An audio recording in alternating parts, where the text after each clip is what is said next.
With Warrol and I, we here to bring the truth. Jar open this podcast, we breaking through the fake news. They try to silence us, but we will be subdued.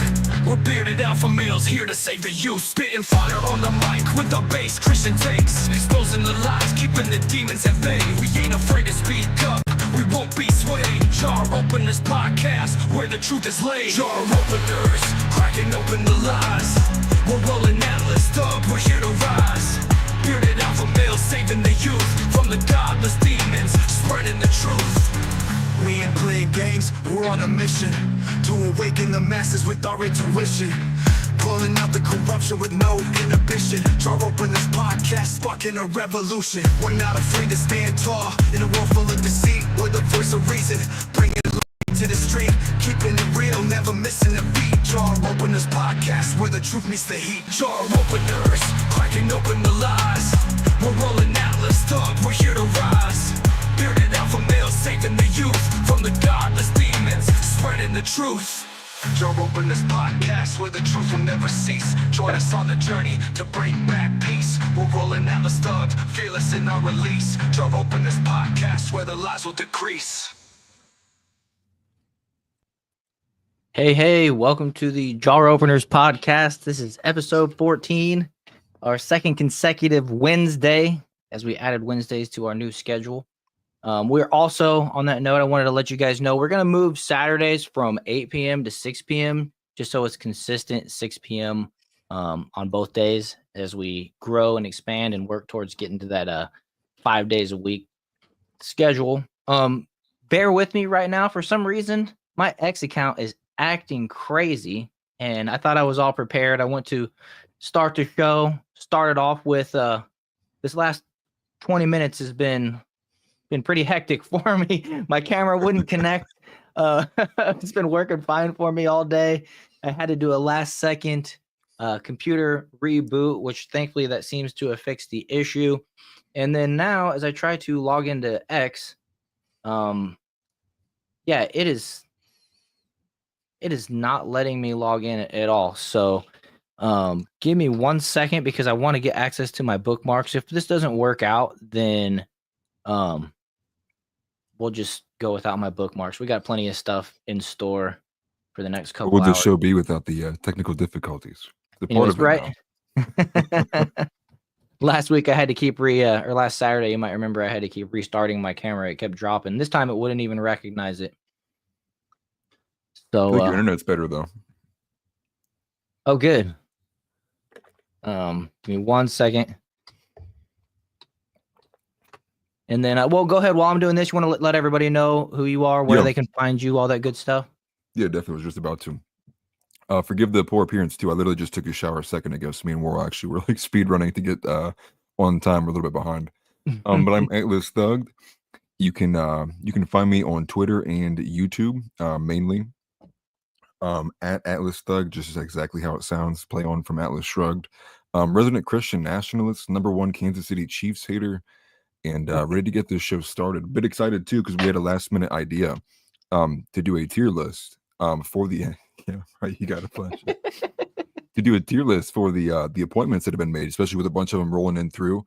I got a bit more excited to do this too because I liked the majority of the appointments that were made today. And so I think we have a solid mix to kind of look at and grade and get some news in too. And probably a few of them that you've probably never heard of too. I know I was looking through them and I'm only familiar with them by a name basis because I was actually putting them on this tier list we have ready for you guys. But maybe we'll have some disagreements too. You know, I'm sure, you know, with me being who I am, Mr. Professional Misogynist, we might disagree on a few picks here. Sorry, I'm still working through this. They made me reset my password. Hopefully this works though. No, you're good.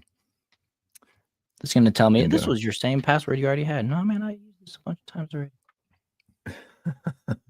Yeah, we appreciate seeing everybody in here though. Yeah, it's good to see some familiar faces. I see a new face, Benjamin Ben Farr. Hopefully I said that right. Farr. Hi, Farr. Brett Favre, Ben Favre. Yeah, welcome in. Welcome in. Casey sucks. Well, kind of lost since last Christmas, so I'll just I'll leave it there.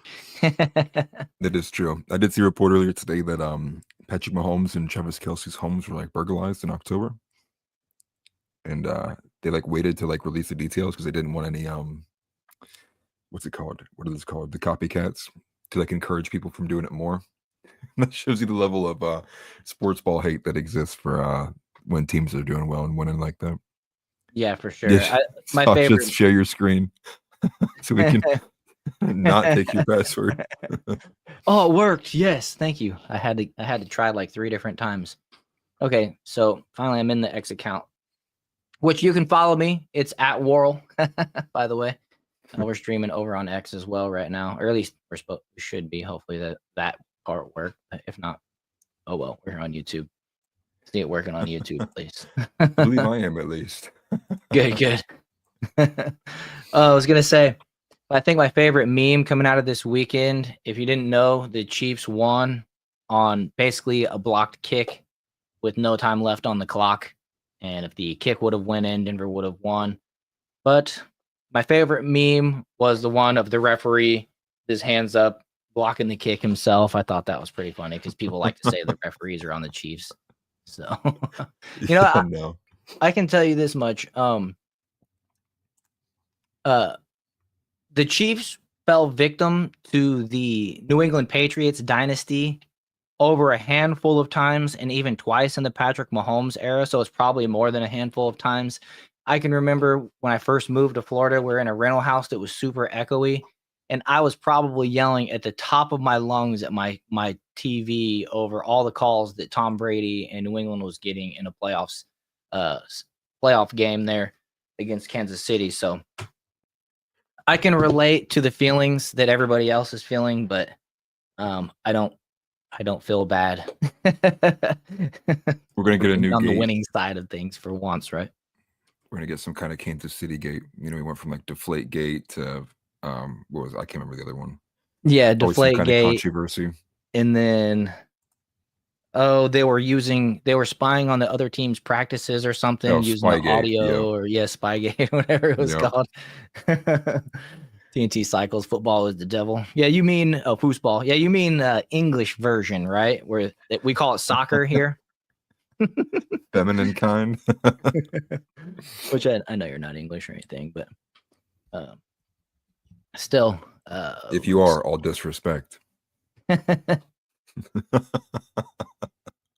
All right, so now that we're logged in, I saw what we're gonna do in this show for the most part. We're gonna just review some of these recent appointees that, excuse me, that Donald Trump has been putting on his team. If you can tell from my thumbnail, I tried to make him appear as a coach, and he's got his new team's superstars around him. It's looking much better than the first time around. And so I'm pretty excited about some of the guys that he's picked and gals, as well as the most recent one that I got an update on, which is he has picked Matt Gaetz to be the Attorney General. So I'm really excited about that as a Floridian and a Matt Gaetz fan. I think that's pretty cool. I think it's the best one so far, to be honest. Excuse me. Yeah, he's the most recognizable one to me.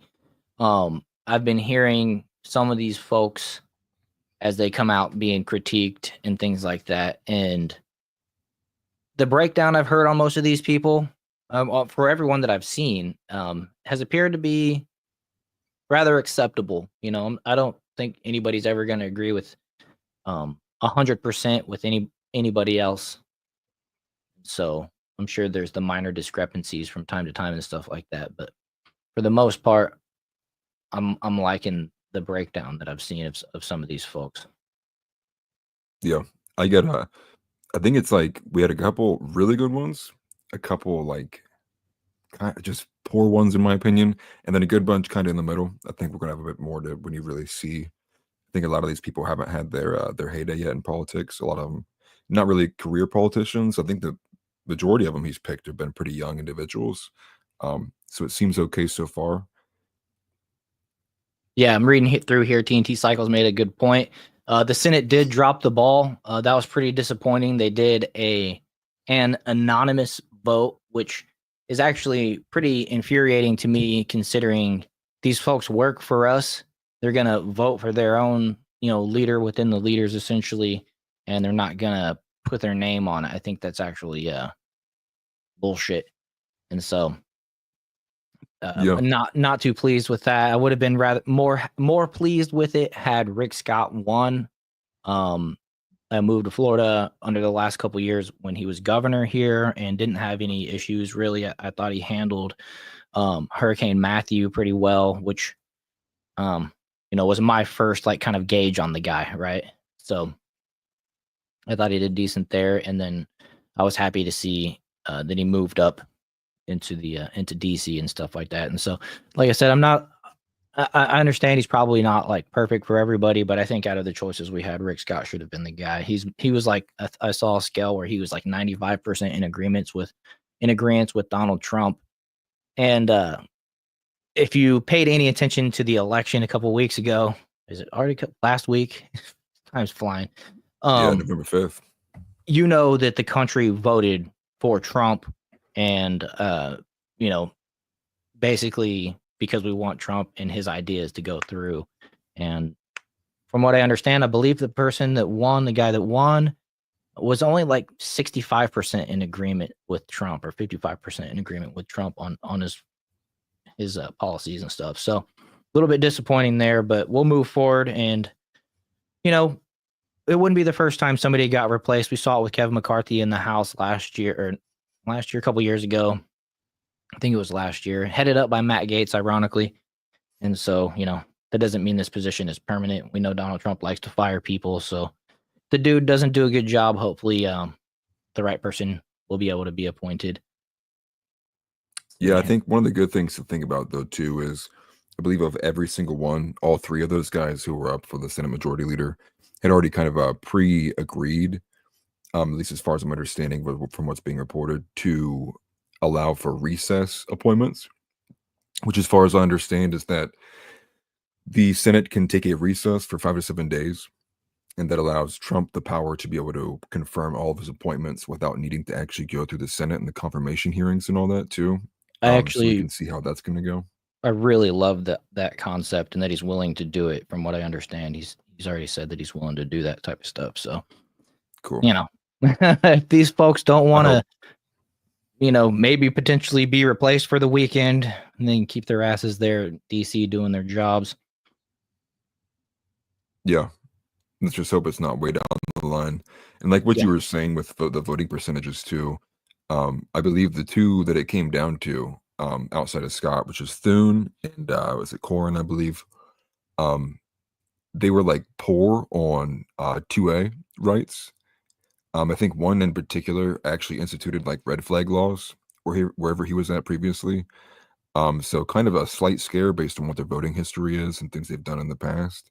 But we'll see. I think when there's momentums like this and we're getting all these appointments in place that people are really going to enjoy, I think anyone who kind of puts themselves in the way of that right now is going to have their career shut down in a matter of minutes.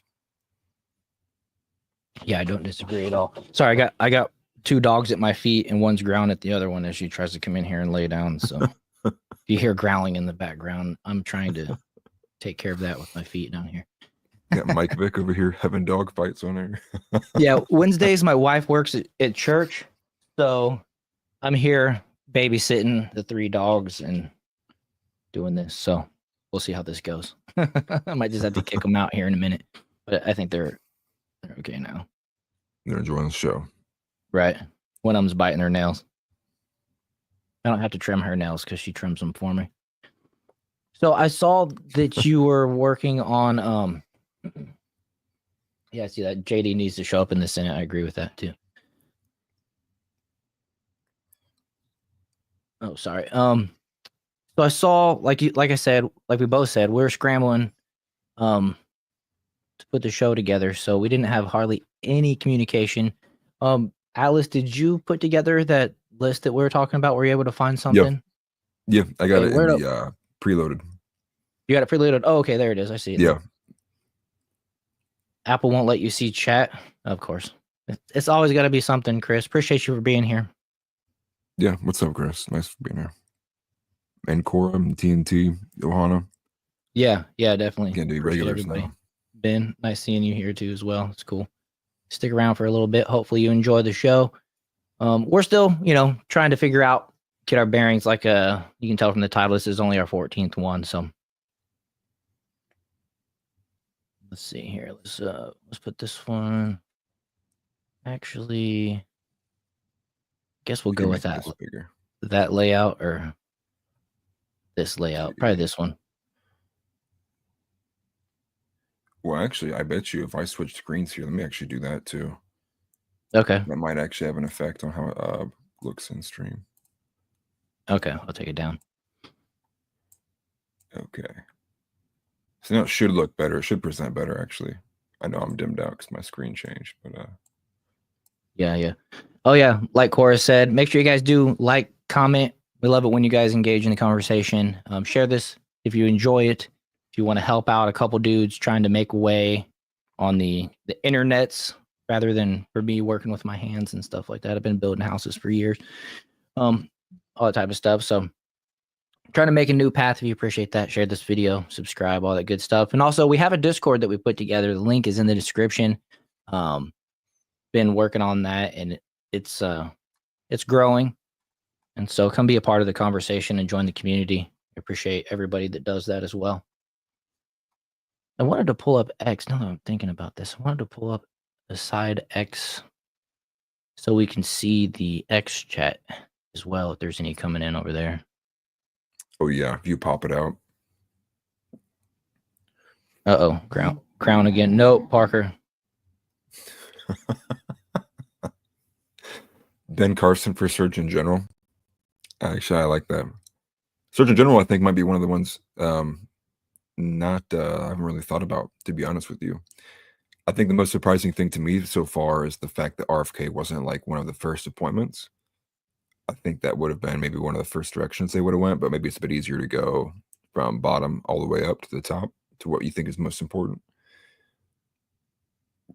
And not a lot of like A/B testing either, right? Like, that's kind of what my thought process was regarding the Marco Rubio selection leading up to it, was maybe he was just kind of throwing it out there to see what the public reaction was, but he just went ahead and did it. So really no kind of like, I guess, like I said earlier, A/B testing, just throwing a couple of names out there and then seeing what gets more play. Seems like he kind of had a pre-selected idea of who he wanted in, no matter what. And there are a few in this tier list that are included, some of like the lesser picks. I actually went ahead and saved a tweet from Charlie Kirk, who ended up putting out everybody who's been selected so far. So there's a few kind of White House staffers who are included here, but these are like the major players we got loaded up here. Okay, so we can start with whoever wants to think, or if chat wants a specific direction to talk about first regarding the ones that we do have here. Welcome in, Bobcat. Good to see you here. See your comment there. Bobby always gets picked last. Made me laugh. I didn't see it before, man. I swear.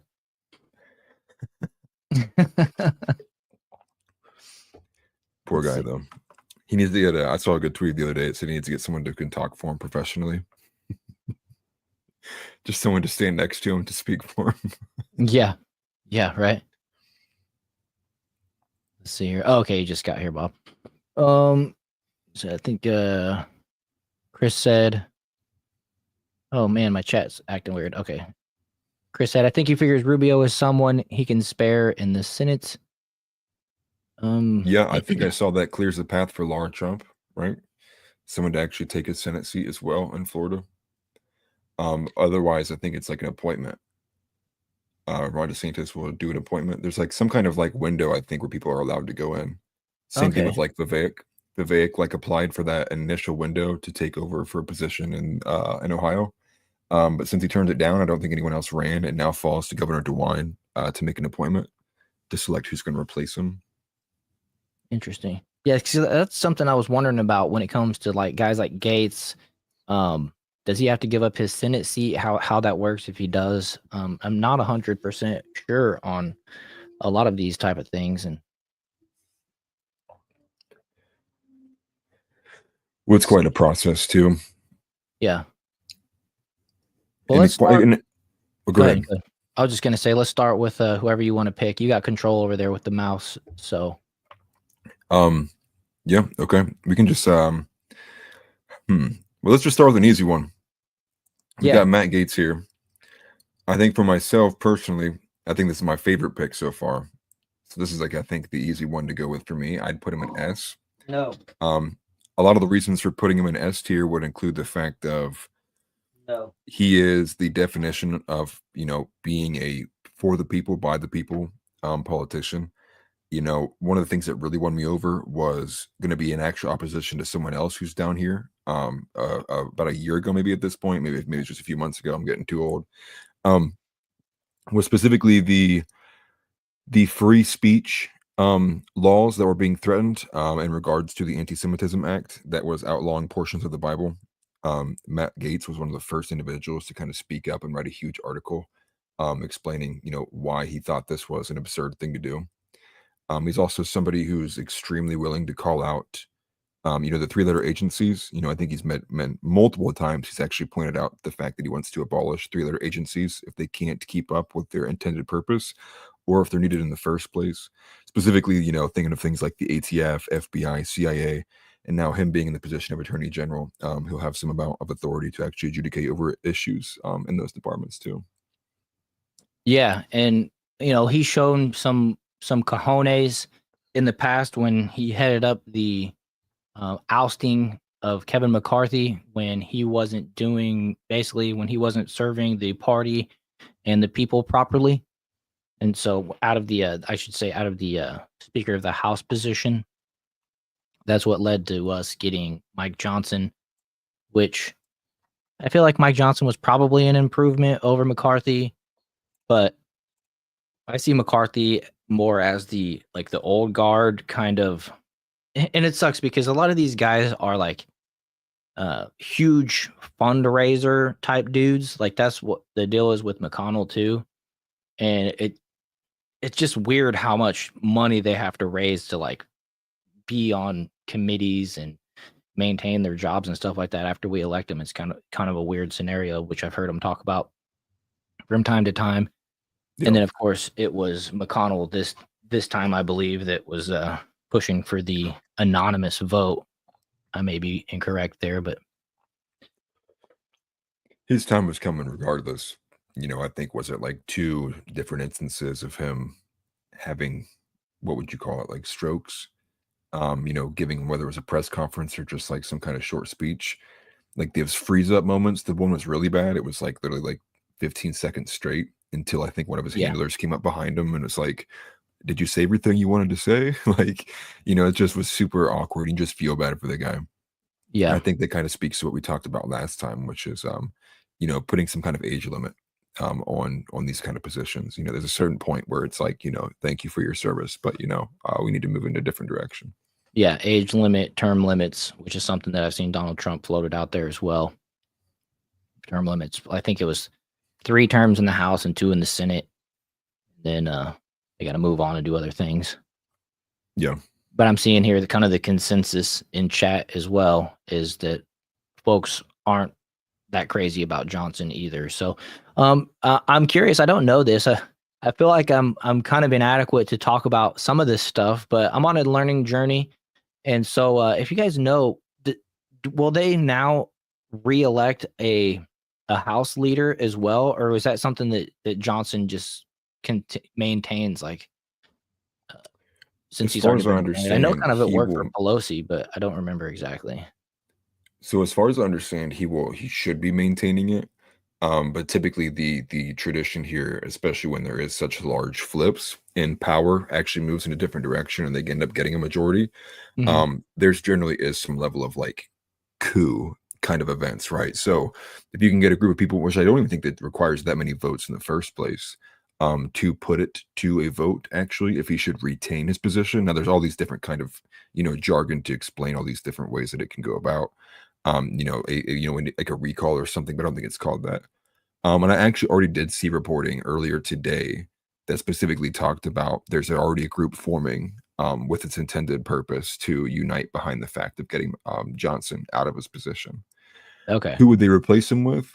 Not sure.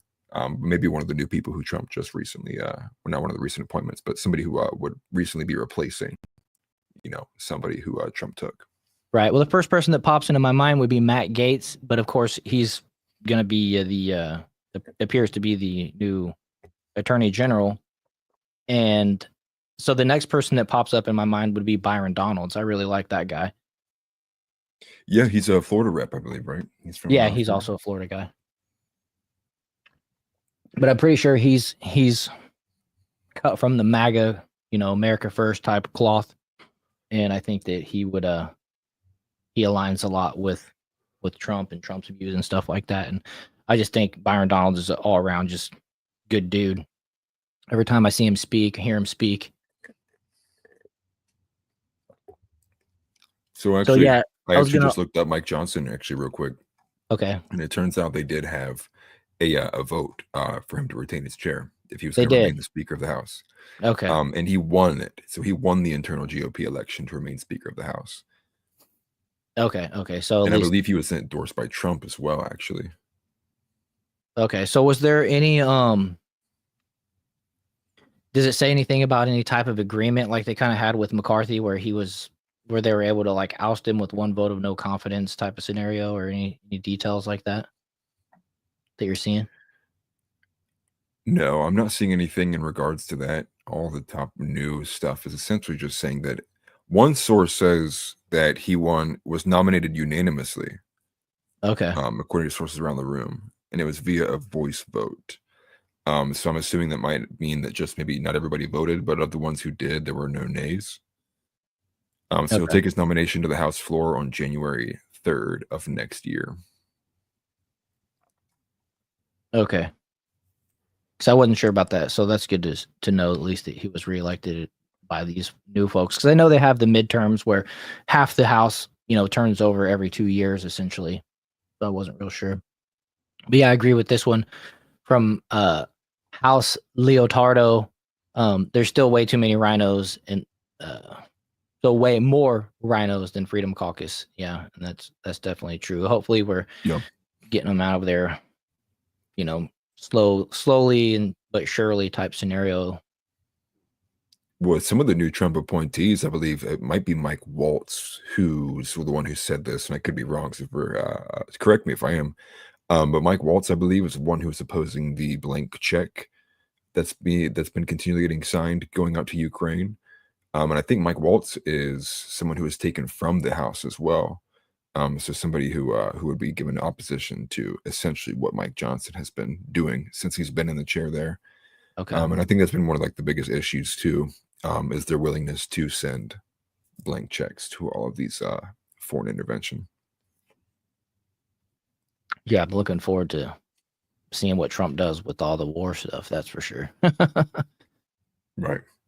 And hey, good to see you, Jamie. Happy birthday this coming Friday. I believe it is. She'll be 29. Oh, happy birthday. See here, apparently 10 minutes ago, Trump named Kash Patel FBI director. That's cool. I was hoping that he would be the CIA director, but FBI director I'll take that as well. Kash Patel is a solid dude.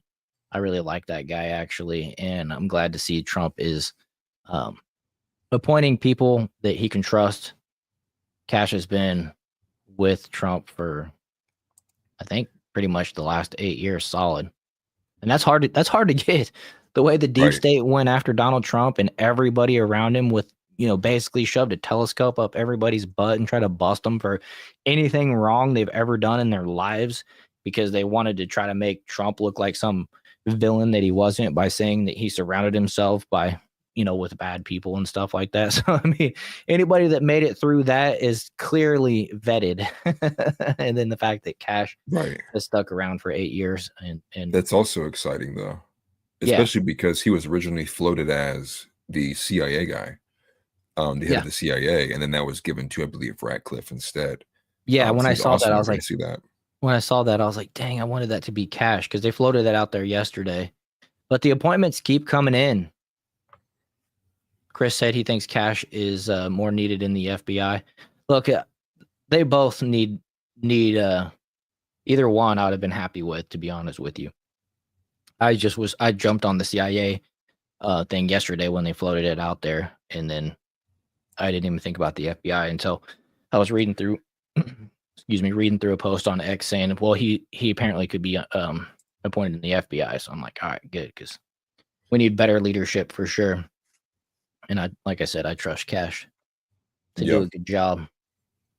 We can add It's him going to in be here at crazy. the end. What was that? So we can add him in here at the end. I just took a screenshot of his face. Well, yeah, Put him cool. in at I'd the put end. him in the S category as well. Who do you Yeah. want to cover next? I mean, Elon, we can do Elon. I put him in the S category. Yeah. I was gonna say, looks like the S's are on the far wing side, but you gotta put Elon and Vivek together. Essentially, Yeah. since they're gonna be filling over the same role for the Doge department, which I'm looking forward to seeing how that's gonna operate. Right. And that Essentially because stands. it's not like a actual, cabinet position. Mhm. So how is that going to play out with what kind of real authority they may have outside of maybe just providing recommendations to every other department that does have authority? I think it's exciting regardless, though. Yeah, I think that's cool. Got two individual billionaires. I believe Vivek is a billionaire. He's a billionaire, right? I'm If unsure. he's I don't not, think he's he's a got to be billionaire. really close. But I I do think he like is rich. seeing dudes that I think they do. I'm pretty sure the dude was a multi-millionaire before he, like, in his 20s.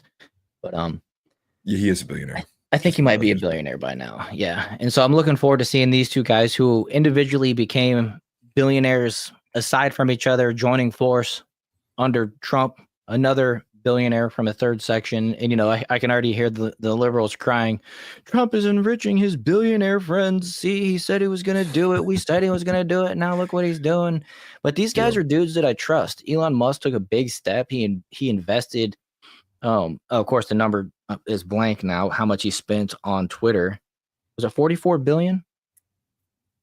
Yeah, 44 billion. Even Okay, though it was like nothing close to that in actual value, and then shortly thereafter right. was the ad boycott that even made it even harder to actually monetize the platform. Right. But seeing Elon Musk invest that much money for free speech, essentially, battle through the trenches and become red pilled the hard way, to come out where he's at. I'm proud of that. I think he's somebody that we can trust more now than I thought we could before. And then Vivek, he's kind of, of the same cloth, which is funny. I believe he said he's never voted for a Democrat before, but I don't think he actually had like a rich history, a long history of voting, period. And so he's recently become, MAGA, America First type individual. And it's going to be good to see him invest the next 4 years in making the country better. Because I feel like he needs that for his resume if he really wants to have a strong position to ever maybe run for president again on the Republican ticket.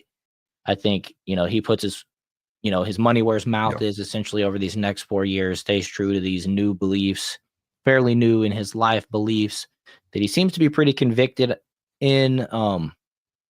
That'll speak volumes for his future in politics essentially.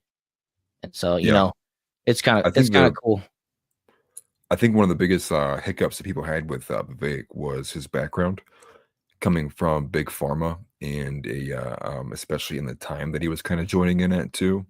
I think there's also people that point out a lot of some of the books that he's written, where he was kind of explicitly kind of at least paying some level of credence to some of the original woke stuff. But then again, his history is the fact that he eventually got opposed it to a point where I think he was essentially being not forced but coerced to a level to change his wording and start affirming certain parts of wokeness, and that's what kind of sent him over the edge. And he was like, no, you're not gonna force my speech or force my hand in this. And I Right. think that's always a good sign that somebody opposed it from a level within and then they rose up to where they're at Right. currently. Kind of hardened by by their personal experience and essentially, I hate to use the phrase red pilled, but it just is what it is, right? It speaks Yeah. so clearly. Basically forced to be red pilled just by how people treated him. And you see a lot of people leave the left because of that, and simply for them asking a question and stuff and going against the grain, even with a question. They get kicked out, right? I see that we have Bobcat saying Brandon Herrera, which is the AK guy, being highest voted for the director of ATF. My thoughts on that, though, I do like the AK guy, Brandon Herrera. Yeah, I The do like ATF just shouldn't exist, period. so he Yeah. shouldn't be head of anything in Hey, this regards. Just get rid maybe of they it. can, right? Maybe they can put him in there, and then he can dissolve the company, dissolve the entity. Yeah, yeah. He works Like one just day. fire everybody and just make it inadequate and unuseful. It's like 'Cause that very would, ceremonious, but he turns around and he was like, "This is everyone's last day. it Get just out." nukes it from within at the top. That would be fantastic. I would take that. No, exactly. Let's see. This Yeah. might be the first one we disagree on. Okay. Well, Tulsi Gabbard. We'll just work our way right to left here. Okay. So Tulsi Gabbard here, I personally would put her in the B tier, but I'm curious where you'd want to put her. Well, I don't have her history right in front of me, and that's going to go with a lot of these folks. But I do have some reservations when it comes to Tulsi. I like that, she's basically learned the same process that some of these other people have. Basically, that the left just isn't for them. The left left them, and Yeah. that's kind of um, where I believe she is with her beliefs. But in the past, I believe she's been kind of anti two-way, which, correct me if I'm wrong, but it strikes Yeah. me as surprising because she is this military gal that, um, you know, has fought for our country and all these type of things. So, um, I tend to think that folks coming out of the military would be fairly pro 2A, under with understanding of who the enemy potentially can be and things like that. But so that is something that I don't 100% agree with when it comes to her. But she's one of these uh, defected Democrats that I trust more than some of the other ones. Some of these people, I think they're in it for themselves, which I don't think she's actually being like greedy or just flip flopping. I think she's slowly just being kicked out of the Democratic Party as well as being accepted into the Republican Party and uh, learning from her mistakes, learning kind of who her peers really are and stuff like that along the way. So I mean, I'd put her in that B, maybe C plus category. Yeah. No, I don't even know if I'd drop her as much to even to a C, even to a C. As far as I understand, she does have a poor history with 2A, like you had said. Um, but she's since rescinded a good bit of what she said regarding the 2A stuff, especially coming over to the position where she's at now. I think if anything, maybe her most memorable moment would be the fact that she absolutely annihilated Kamala Harris's career years ago. Yeah. I think people just realized that a few like 8 days ago, Kamala Harris never had a chance because of what Tulsi did. It was very Mhm. enlightening as well. A lot of people kind of point out what's funny about the most elite trade we've ever done was getting Tulsi Gabbard for Liz Cheney. And I think that kind of shows the difference between them. Some of the weaknesses with Tulsi Gabbard particularly lie in her early reliance, and I think a good bit still on the we were talking about this in the Discord the other day on creditarianism, where she kind of still is a bit too agreeable with the ideas of some of what the institutions are and what they represent. But I think with that though, compared to many of these other people in there, those flaws are very minimal. And then especially too, because the position she's ended up taking is going to be the Secretary of National Intelligence or the DNI or the Director of National Intelligence. So when Yeah. you look at the position she was put into, I don't think many of her flaws even carry over to where she's going to be put in and be in charge of. So I think on that front there as well, it's like pretty solid move. And I think you also appease the people who voted for you in Trump, especially because a lot of people who are libertarian or moderate to begin with, who eventually kind of switched their vote over, was that kind of moment of like, okay, like I might not agree with Trump all the way, but like the left is ridiculous. And so with RFK and Tulsi representing that wing of people, this is a sign that Trump is at least trying to diversify who he's putting forward in the cabinet right now. And I think Yeah. that speaks volumes to the fact that whether Trump wants to be liked or he wants to be liked because he wants to follow through with his promise, either way, it's working. And I think it's functional. Yeah, and I do trust her a lot more than some of these rhinos, even, to be honest. If I had to pick between her or Mitch McConnell for any position, I'm picking her. Yeah. I've seen a lot of folks in comments on my videos as well say that because I've been making some videos over the past couple weeks, or at least a couple weeks ago, where pointing out that they've been calling And even before the election, calling a lot of men misogynist, and now the left is just basically blaming misogyny. That's the new flavor of the month as to what to call, Trump supporters or anybody that didn't vote for Kamala Harris. Um, and a lot of comments from a lot of guys are saying, in response to not necessarily to me, but just to the underlying theme of the video, that they would have no problem voting for Tulsi Gabbard for president. And so, uh, with that said, I believe that there's a lot of people that actually would agree that, in the face of misogyny and whatever, that they would actually go for a Tulsi president, which I'd need to hear more before I was to vote for her. Like, say she somehow got on the Republican ticket in 2028, just for example, I'd still want to hear a lot more from her. But she's out there. She has her own channel, and she's challenging the mainstream narrative, which are all wins in my opinion. TNT Cycles made a good point. They put Tulsi on a terror watch list. Now she's in charge of them, and he's excited. I like that take. Ohana said he trusts her more than others as well. TNT Cycles again said, I trust Tulsi more than a rhino. Redemption arcs are fun to watch. That's actually really true. I love watching people wise up and being a Christian, I'm all for, forgiveness, and all that type of stuff. Let's see. I think the only thing that might even change me, my opinion would be depending on where Tulsi Gabbard was put. And you can, if this makes me misogynist, so be it. But I'm still under the impression, and I go by principle more than anything. I go with the principle in the process. If she would be put in any position where she would be in really any kind of like direct, large authority, whether it be to assemble or direct any kind of, large managerial forces, especially if it was like the FBI or CIA, but particularly either of those two groups, I'd be less keen, especially because I don't want someone, and it's just natural with how women are. Women are more agreeable. I wouldn't want someone like that to be in those positions when those are some of the offices we need cleared out the most. That's where I would be least likely to see a deal get done, and most likely to see someone just go in there, much like how Trump was described, like a bull in a china shop, and just tear stuff up. So with that being said, I think her position and where she's being put at right now, currently, I think that's particularly fine. But with it also being intelligence too, there is a bit of that kind of agreeableness where you would hope someone doesn't get bought out, but that's a far stretch, and I don't think Tulsi would be that individual to be bought out on that kind of level, or at least make those kind of things, because you already have X and Trump, not Trump, Twitter, going crazy with calling her like a Russian spy and things of that nature too, which I don't think, and I think that's an old story and old news, and it's a very tired story. I agree. But I think where she's at right now is really good. And for like many of these, outside the few and far between, like the Gates and the Elon Musks, we'll have to see, with time, time will tell all once we get a little bit further down the administration.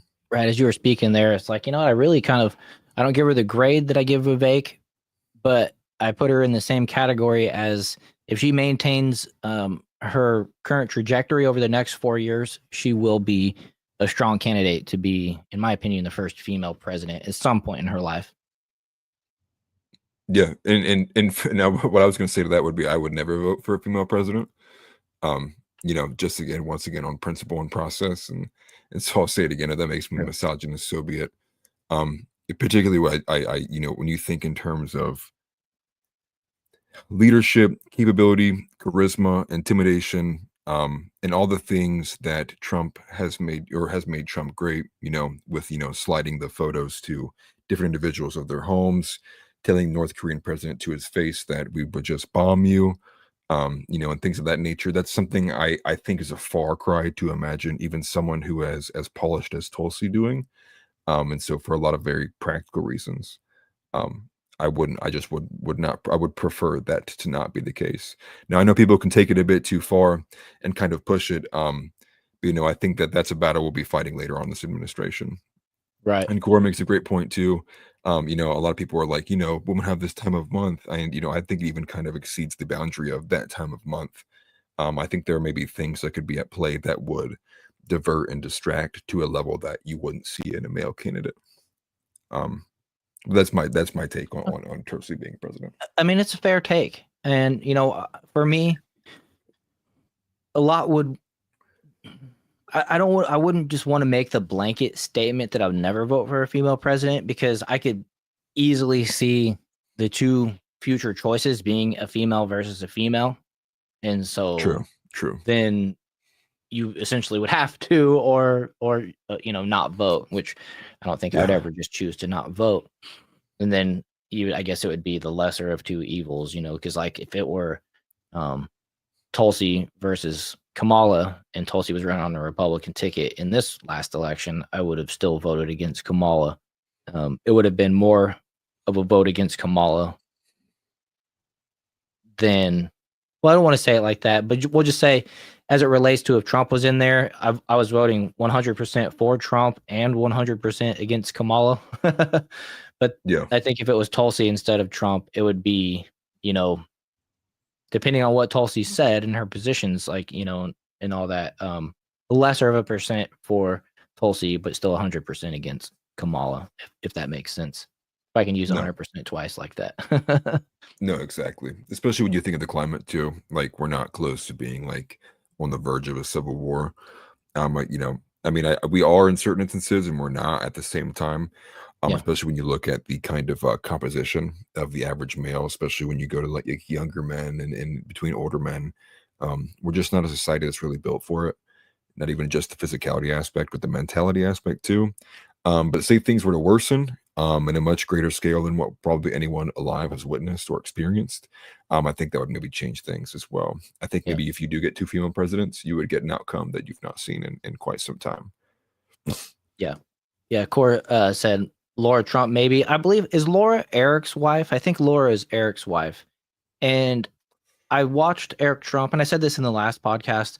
I watched Eric Trump on the PBD podcast from a couple weeks ago, and I got to tell you, the dude is kind of under the radar, but I think he would be more prone to actually be a presidential candidate than Don Jr. As much as I like Don Jr., I think he would be a great dude to have at deer camp, and he'd fit into like my circle of friends a lot more than any of the other Trumps would. So I mean, I love Don Jr.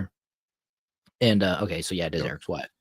And so I mean, look, the way that I see it right now, I don't care if it's Eric Trump for the next 8 years after Don Sr. What's he called? Don. Me and Trump are on first name basis. I don't even call him Donald. The Don.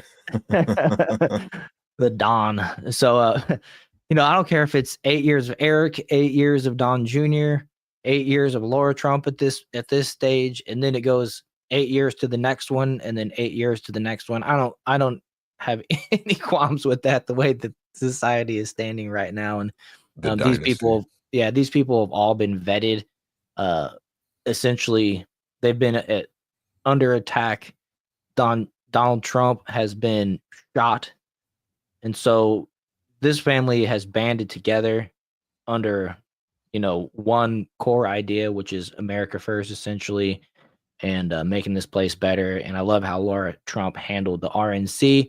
I think she should maintain that position as long as she possibly can, because the way that she had everybody in place, I think it was like 250,000 poll watchers in the swing states. They had lawyers on retainers sitting there for any type of, mishap at a polling place, or any type of,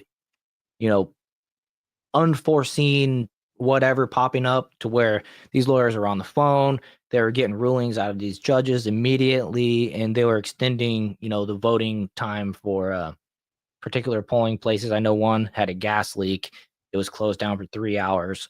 They made sure that that place was open for another 3 hours. So everybody that was in line got their opportunity to vote. And I just, unfortunately, that's expensive, but she handled it right. And I think that made a huge difference. I think Laura Trump's effort at the RNC, Scott Pressler's effort in Pennsylvania, registering Republicans, a lot of these people are the unsung heroes in this Donald Trump victory. And so, I'm, like I was saying, I'm pretty much down for keeping it in the Trumps for a while and to keep the liberal tears pouring. But I don't know.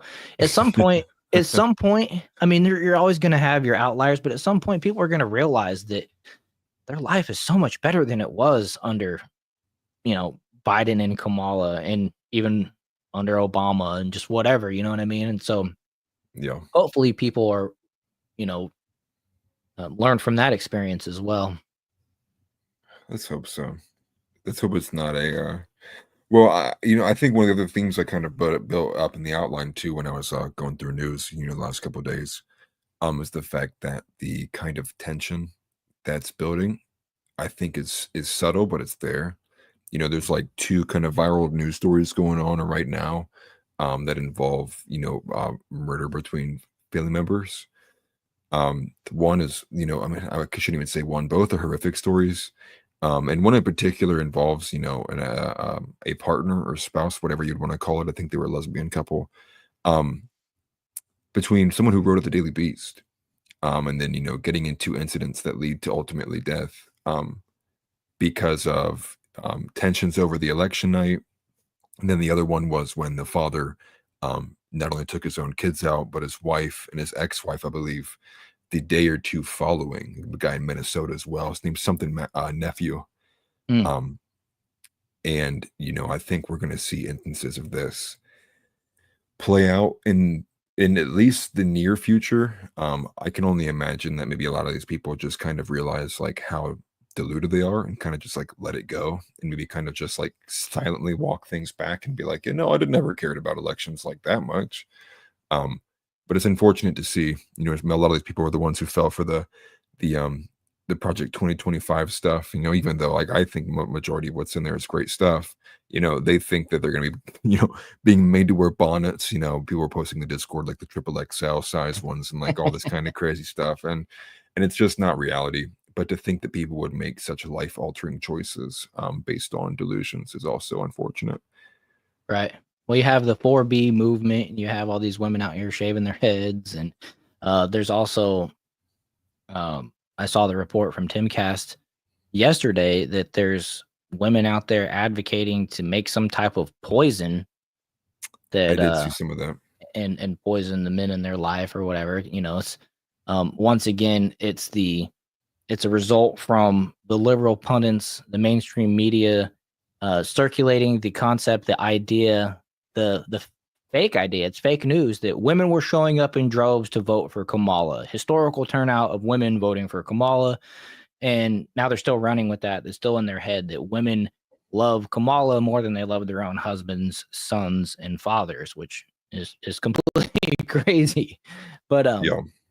you know, uh, these people that are advocating for this should obviously be investigated and probably locked up. I see that as those type of scenarios where, I mean, it's worse than a mob boss going out there and telling his people, it'd be nice if this guy disappeared. He didn't tell him to do anything, or whatever. But then you got Yeah. these ladies out here literally saying poison these people. By the way, they said the antidote to that poison that they're saying to make is vinegar and lemon.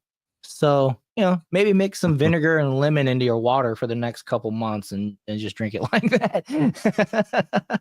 Yeah, right. No, Especially it's if you funny come you say down with that. cold-like symptoms. Well, dude, it's unfortunate because it was specifically directed at husbands. It was like aimed at wives to do it to husbands.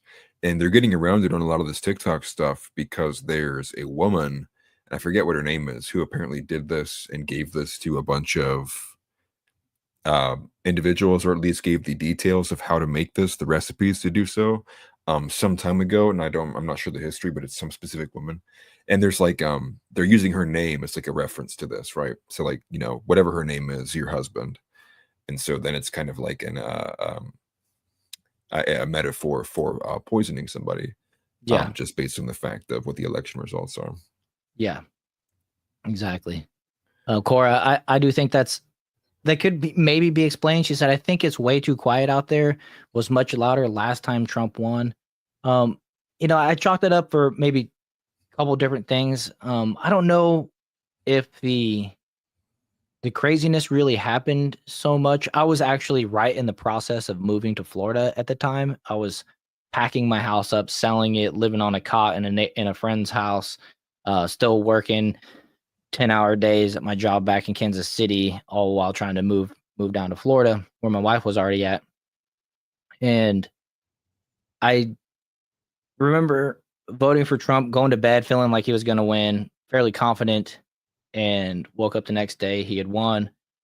And then I don't remember much that happened between the actual election and inauguration day, but I remember on inauguration day, that's when the pink hats came out, and uh they took the picture of the crowd before they showed up and acted like nobody showed up, and Trump called him fake news, I believe, for the first time. So I Fake don't know, news. so I can't speak out of certainty, but I feel like a lot of it started on the inauguration day, or that's when it was really like magnified or shown. So that could be something. It could just be the fact that um more people aren't as passionately against Donald Trump, and it's just these outliers on the fringe. And this time around, the folks are just not so against Donald Trump, or they could be legitimately scared of Donald Trump. It could be, a multitude of things that they're just so scared that now, like the one lady said, I wish I would have never told it people who I voted for because I'm going to wake up a slave tomorrow. Um, that type of stuff. So, Yeah. I don't I know. think it is a bit more outliers because I think I saw this and listened to it from Timcast IRL last night actually. Gen Z women moved to the right as like 7 or 8 points. So like Mhm. kind of like defeats that narrative of like all women were going to come out and vote on this one specific issue. And it's kind of funny because it points to the fact of like, I guess more simply put, that there's going to be more women who buy eggs than get abortions. And so when you think about it from like a practical sense like that, it's gonna impact a bit more on a all over scale and not just a singular issue as much as they might want to kind of jam it down our throats. Yeah. Chris made a good point. A lot of the riots were paid actors, and then TNT says that he remembers it that way as well. I believe is he's agreeing to how I described it. Saw a comment back. I put it on the screen and from House Leotardo said Mary Miller is the best female in politics. I'm not real familiar with that person. I googled the name. She serves on Yeah, she's the a White House committee. congressperson, I believe, in the Yeah, House. I don't know yeah. what district she's from. I can't remember, or I'd what be state I'd she's even from. I'd be curious, and I'll look into her a little bit more just to find out why maybe he said that. But I can't really speak out of experience. Probably because you were talking about the who would be like the maybe thought in as the best female president. That might have Yeah, been who he was throwing his name in the hat for. yeah, for sure. But yeah, okay, let's go ahead and let's see. We'll move on to the next one here. So this will She's a probably be blonde lady. our I'm not seeing I'm not playing any videos, but she's a blonde lady. Yeah. TNT asked if she's a blonde lady with a heavy accent. That's funny. Wonder what the accent is. Probably country, I'd imagine. Which is Probably. fine. I will take that. I Yeah. was gonna say we move this next one over here. This is actually my least favorite pick, and I think everyone's least favorite pick of this so far, and that would be Mr. Mark Rubio. And he's gonna be an F tier for me. I don't know if you feel any differently than me. I'll feel free to move it if you think he's like a C tier. We can agree to go to D. But I think this is by far his worst pick so far. I guess I can't even really say so far. There's a couple others I actually find to be awful. But Marco Rubio's this guy who maybe less so pronounced as JD Vance, but had a lot of these moments where he was specifically, Trump as a con artist. There's a lot of video compilations you can go out and find um, of Marco Rubio just kind of dogging on Trump for a bunch of different reasons. You can also see the vice versa. You can see Trump dogging Rubio for a lot of different things. I think, one of the funny things was Trump told, Marco Rubio, I wouldn't even put you in charge of one of my smaller companies. Mm-hmm.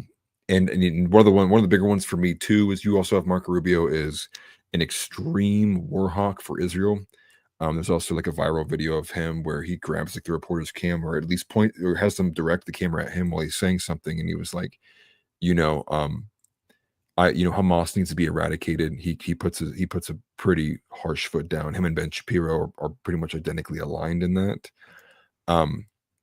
But also moving to like a bit more of a libertarian thing and less war hawky. I do think he's probably the biggest war hawk of the group. Is the fact that he was one of the people who pushed for the vaccine.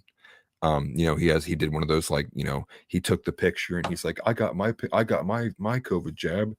And you can find it to this day. I think the image is very, it shows this kind of effeminate nature a little bit too. But he is specifically like kind of looking away from the needle, and it's just kind of like hashtag COVID or whatever. Doing and using his power to encourage people to go and get the jab, when we know that, looking back on this, that there have been issues with that, to avoid YouTube doing something of this video. Right. Let's see here. I'm just curious. I'm looking up some stuff on X to see if there's anything like super new. It looks like he's in favor of kicking Hamas supporters out of the United States. I don't know. I do like this comment here from TNT. Keep in mind, Rubio can get his Senate seat replaced, then Trump can fire him. That would be, and he also followed it up with, I hope it's that 4D chess move. That would be definitely a 4D chess move. That would actually be pretty sweet if that was something that he was doing. Which I could appreciate. I could definitely appreciate something along those lines. Right. And maybe it is too, especially because it feels kind of very artificial that Trump and him would go back and forth for as long as they did, and then all of a sudden they're buddy, especially because Marco's not done anything to even kind of regain any kind of reputation back to the electorate that voted for Trump. I think most people hear Marco, they think of a rhino. Yeah, exactly what Cameron Childs just put here in the chat. That's what I think of too. I think this guy is a very bad actor. One of the first stories I believe we even heard about this guy was the fact that he was kind of in bed with cartels in regards to cocaine trafficking in the state of Florida. I think specifically one of the things was that he used his power to get his brother out of like a cocaine charge that no one else would ever be able to get themselves out of. So he's had early signs since he's been in office that he would abuse power. But I will concede the fact that maybe it is a 4D chess move, and that this is being done for an intentional purpose. Right. I was surprised to see that Rubio was one of the appointments, to be honest. I remember a lot of the things that you already explained and described, and I felt like he was more kind of a rhino than a MAGA type. But, a redemption arc maybe for him. If not, hopefully it's a 4D chess move. But he seems like a rhino to me that, you can't change his stripes. Yeah. Turn to zebra. But I did put on the screen there for a second. Letty Schleeper, probably said that wrong, called him a young swamp creature. And so maybe that's partially what Donald Trump is doing. They say that Trump drained the swamp the first time and it exposed the swamp creatures. He didn't necessarily get rid of the swamp creatures. And so maybe that's a workaround attempt. But, that's going to be a good one to watch. Right. Yeah. To see this play out too. Yeah. I think especially, the fact that his was like the only confirmation that was seemingly leaked, like days in advance before it happened. Everyone else was kind of given a statement on Trump or Truth Social. And it's kind of like rapid fire. It was like, this person's been announced. Here's the statement from Truth Social. And that's how it's went, except for Rubio. It makes you maybe think that somebody in the campaign maybe leaked it because they thought it was a really poor thing and wanted to kind of get that reaction out of people first. So maybe it would make Trump rethink. But again, if it's a 4D chess move, I guess that kind of really only hurts the cause of trying to get not worry about that, get him out of his position, and then later on fire him once you can remove him from power. Yeah, and I just pulled this up here from X. Went through all that trouble of getting logged in at the beginning, and then I'm not going to use it. Like, I got to at least show something, right?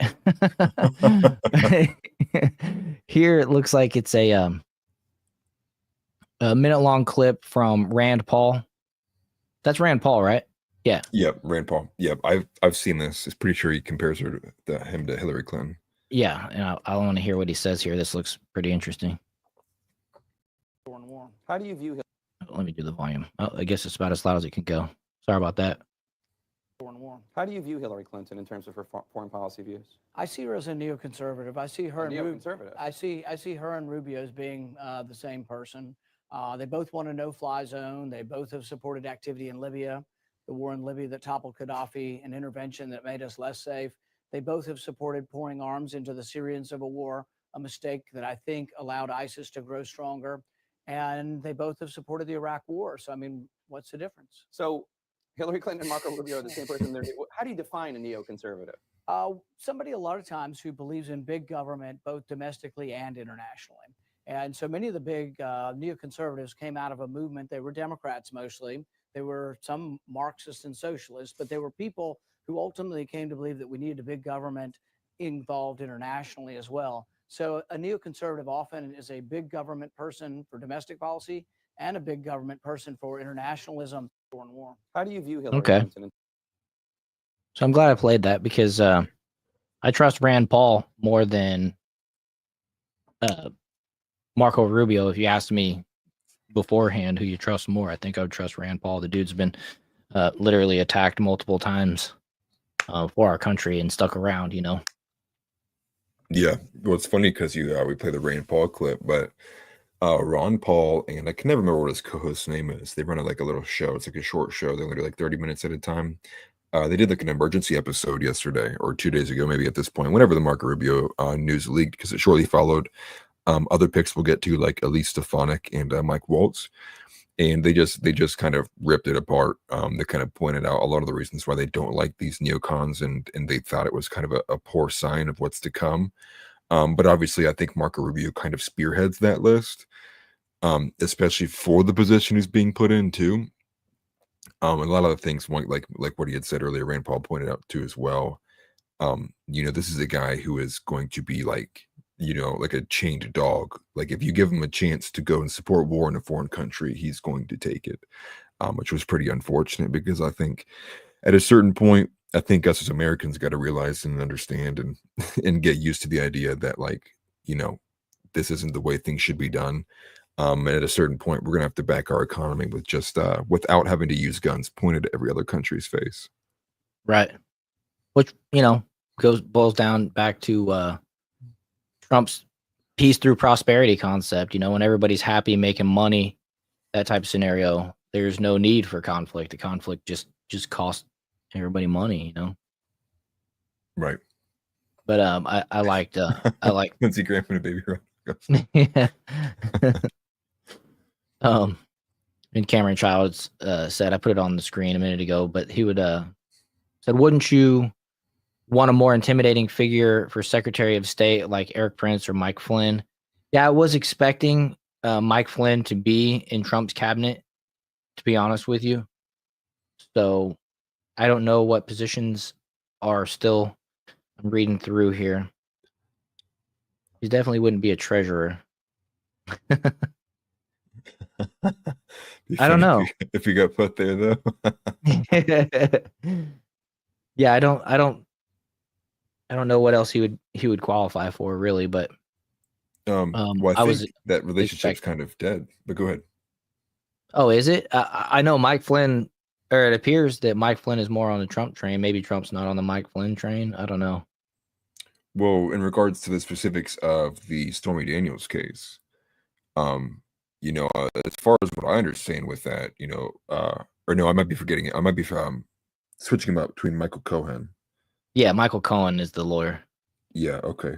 Yeah. Forgive me. General Mike Flynn. General Mike Flynn. He was attacked by Obama. Obama, I think, named him like one of the most dangerous men in the world or whatever. But maybe he just doesn't want the telescope, as I referred to it before. But you got to think too. I think they're going to clear house on all the generals, right? So maybe that's personal advisor. Sorry. No, I was just going to say I think they're going to get rid of a lot of the generals. I think I saw that a few days ago.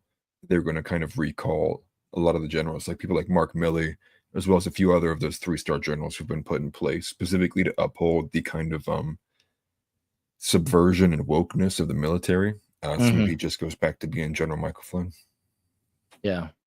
I could see that if he wants the job. I don't know if he'd want it, but I don't know. I could see him taking it just for the betterment of the country and being a legit true soldier type of dude.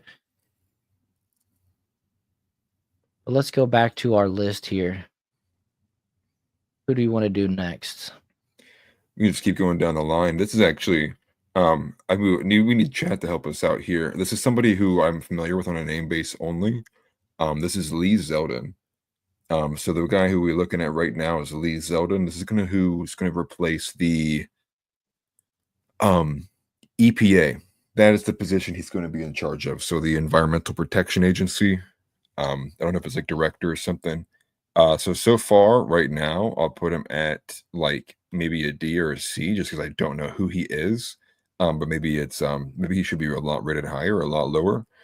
I think, in fact, of any of the people who are listed here, he is someone who I have the least idea about. Him and probably Stephen Miller. A lot of the rest of them I have a good idea about. But Lee Zeldin being in charge of the EPA, I think maybe that was maybe a possible, obviously there's the FDA as well. And I think that maybe where RFK gets slotted in at, the EPA could have also been another good slot for an appointment for RFK, specifically with the fact that they have that plan initially to go right after the fluoride in the water very early in the administration. Right. What position did you say that? I'm sorry. EPA. So he'll be, I don't know if it's a director or secretary. I actually had it on screen here a second ago. It's one of the two. It is. Yeah, EPA administrator. That is the actual specific name for that. So Lee Zeldin, EPA administrator. Now we can actually probably do a quick search here and probably provide some basic stuff, because I'm sure there'll probably be something flying around on X to give us a better idea of who this man is. Yeah, I'm familiar with the name, just like, yeah, go ahead. Because I'm familiar with the name too, but I'm not. There's a lot of people that know their background, but this person, I don't know who Jane Orrick is. Just random person, but this was a retweet of a Dave Smith tweet. Is a post from Dave Smith that Donald Trump Jr. Retweeted, and it says the Stop Pompeo movement is great, but it's not enough. Right now, we need maximum pressure to keep all neocons and warhawks out of the Trump administration. They have had their time at the table and brought nothing but disaster to the world and this country. And then it has some green checks and some red X's. And it says Donald Trump should have picked Tulsi, Colonel Douglas McGregor, Thomas Massey, RFK Jr., and Rand Paul. And instead, he chose deep staters Elise Stefanik, Mike Walls. I think it's Waltz. I think Mike is getting confused with Tim Walz sometimes. No, yeah. Lee Zeldin and Marco Rubio. And so it seems like, according to this person, Lee Zeldin might be more in the neocon Marco Rubio camp. Let's see here. He's a New Yorker. That's a red flag. Yeah, automatically. His personal bio doesn't matter. So did he? This person says, congratulations to Lee Zeldin. Whatever happened during the primary, it doesn't matter. He's the man, tremendous accomplishments, and Kathy Hochul must be stopped. That's June 29th, 2022. Let me go to latest. I'm bringing up old shit. This person has Lee, it says A list, has Lee Zeldin on the A list.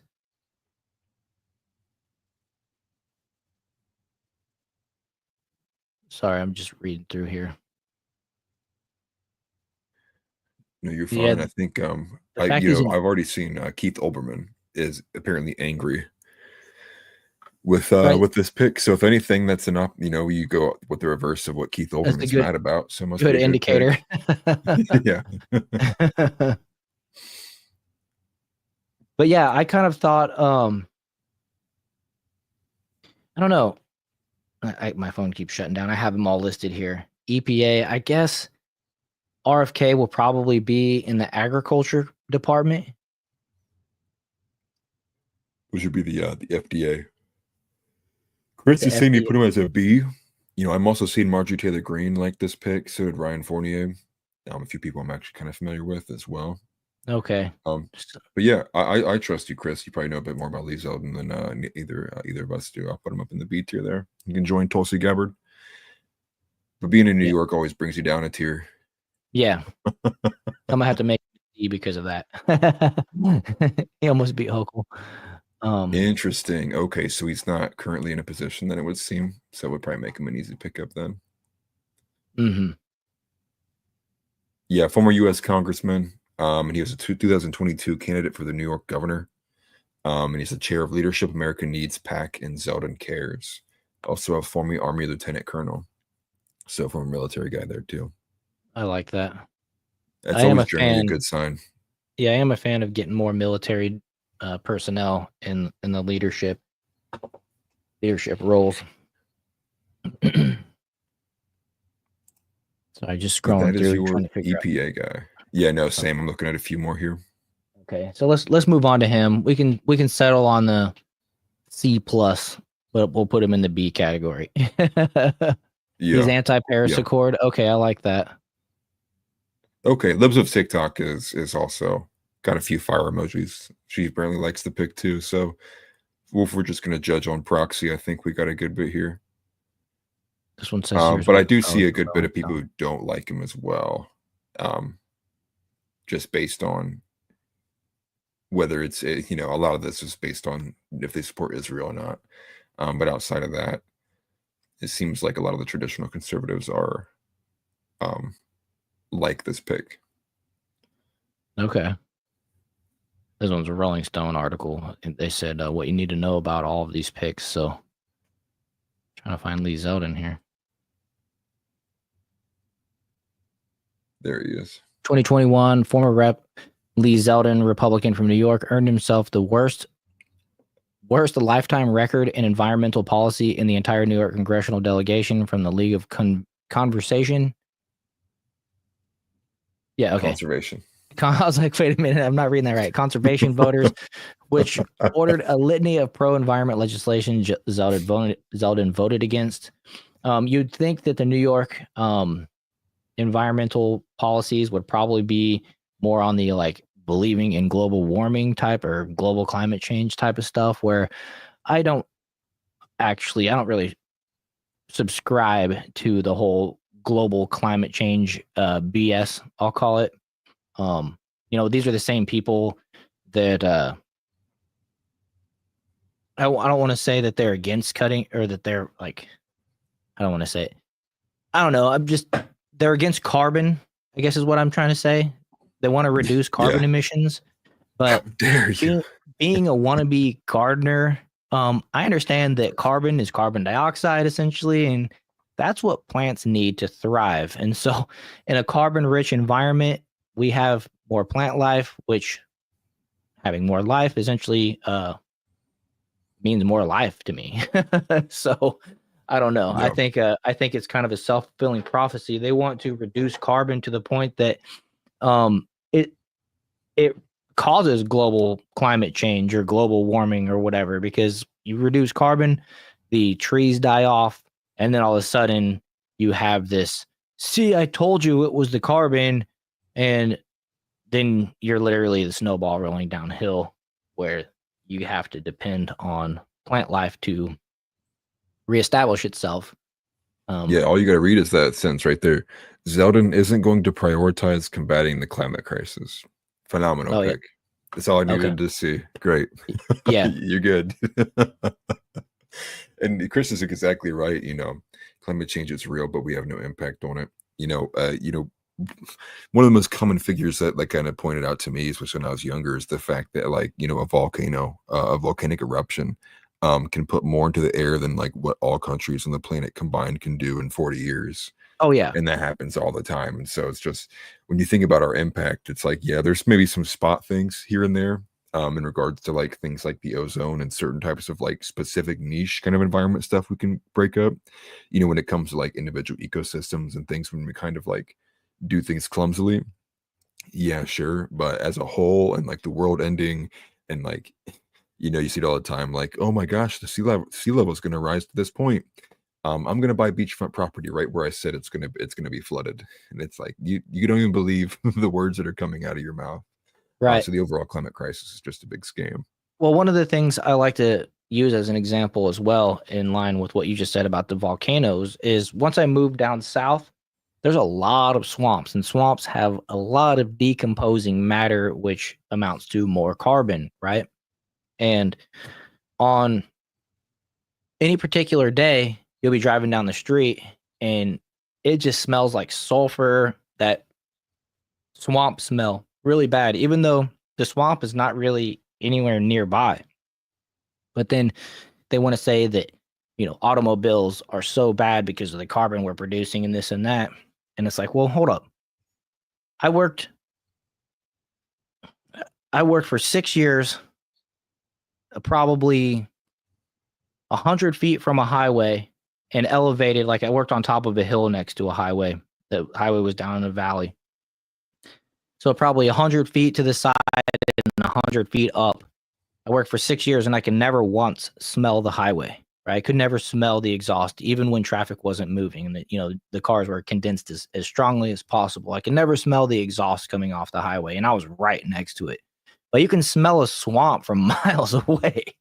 And it's just like, I don't know, common sense to me, and I could be completely wrong about this, but it just seems like when you think it through, the earth creates so much more carbon than humans actually create. And when you realize that plants need carbon to flourish, the more plants we have, the more trees we have, it's just Exactly. we have a natural filter for it. And so if carbon increases, plant life increases, and it just naturally maintains homeostasis, right? We'll do a phrase from Biodome back in the day. Yeah. But yeah, I see my here only too. point to that would be what I was just going to say. The only point to that would be like you see the rise in like a lot of these invasive species lists.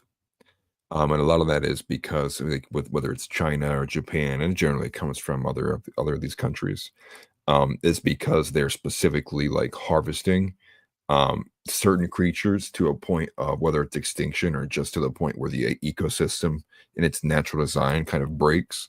And then you get things like where you have an abundance of lionfish in different areas, especially in the Gulf area, become invasive species, or like in the They're a Midwest, forgive nuisance. me, it's the Japanese beetles that look like ladybugs, ladybugs.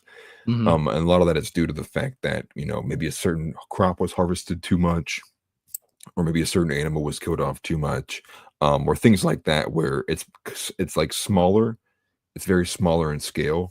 But if a large amount of those were to encumber and layer up, then you'd have maybe some more significant problems, but nothing to the degree of like the second coming of a flood.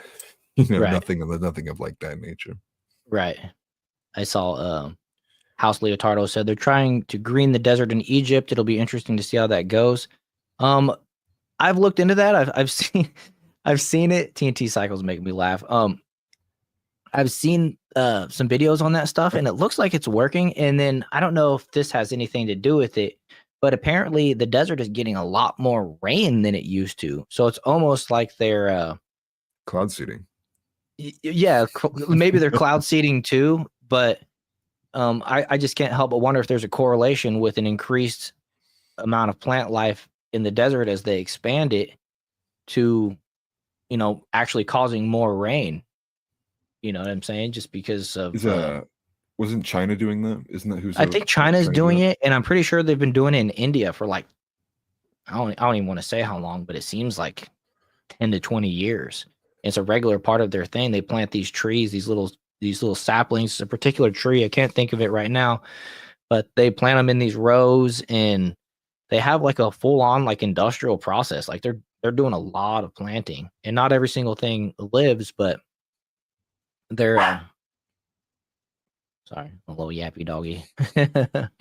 We got it appears to be working, and so that's Right. a good thing. You kind of look at how Mars looks, and you look at our deserts, and like, well, desert grows continually, we'll end up looking like Mars or something. But if they start taking it back to greenery, and then you wonder if they're just shifting it. But that's a whole different thing.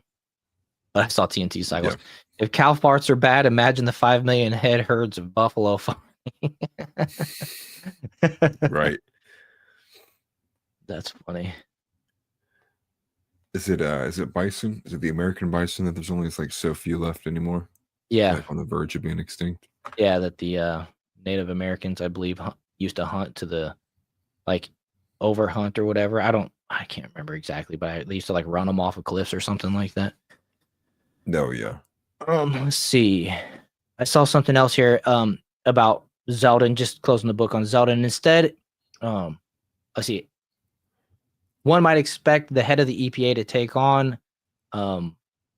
would be protecting America's natural habitats, but instead he'll be tasked with, quote, unleashing America's energy potential. So, as Trump often puts it, through the deregulation, catering to the fossil fuel industry and moving away from green energy initiatives, we will restore U.S. energy dominance, revitalizing our auto industry to bring back American jobs and make the U.S. the global leader of AI. What does AI stand for right there? Zeldin wrote on X. Artificial intelligence. Maybe he's literally talking about artificial intelligence there. I was trying to relate it to how fossil fuels go, but yeah. Well, I mean, you think about a lot of the energy production. A lot of our older, well, I mean, not even older. A lot of the majority of what our energy production relies on are old industrial controls that can be hacked like rather easily. And I'm sure you're familiar with the guy too. I'm forgetting his name right now. He's on Timcast IRL pretty often. He's the gay individual who's like he's spent his whole life in energy. I think he's bald. I can't remember what his name is right now. But he talks about how we are kind of lagging behind, not even when it comes to manufacturing, but when it comes to the actual, orchestration of things like our energy grid and like the way that it's like managed and it's produced is also very easily like corruptible, but in a form of like you could stick a flash drive from 2015 into one of these control panels, and next thing you know, like where we can't produce some form of energy for the next like 2 weeks. So hopefully he means specifically in the grades of like upgrading things and bringing it to like a Tesla like level. That'd be something I would enjoy to see. Yeah, I saw this here from TNT Cycles. Matt Gaetz just resigned from Congress. Things are moving quick. So I was wondering about that. So he does have to resign from Congress to do that. It's awesome though. So I assume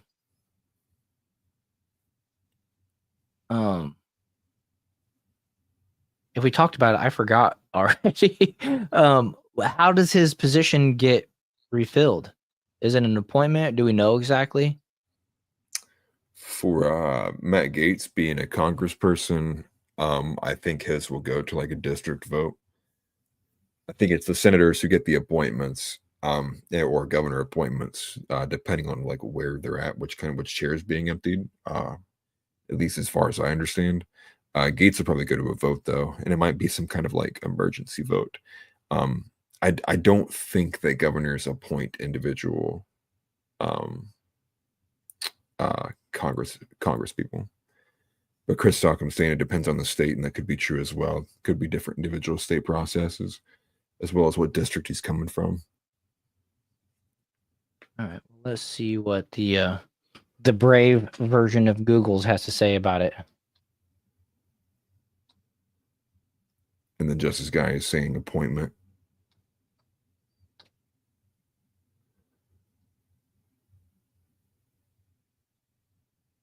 Let's see here. But either way, being in Florida, that's not a state that I'm actually all too concerned about being replaced or even voted on. Right. And even if it is an appointment, that's going to be Ron DeSantis picking a successor for Matt Gaetz. So I think everyone's in good shape there. Right. Especially Florida's essentially turning deep red now. Even if it went to a vote, I'm sure, like a public vote, it would be a good person to replace him. Matt Gaetz has resigned from the House Wednesday. to Politico. Of course, these liberal sites all up on it, right? GOP Rep Matt Gaetz resigned from the House Wednesday. Speaker Mike Johnson announced the same day that Donald Trump announced that he had tapped the Florida firebrand to be his attorney general. Republican senators have already expressed doubts that Gaetz could get confirmed to that powerful cabinet spot. As the pick gets fierce pushback across the party, the resignation is effective immediately, Johnson said.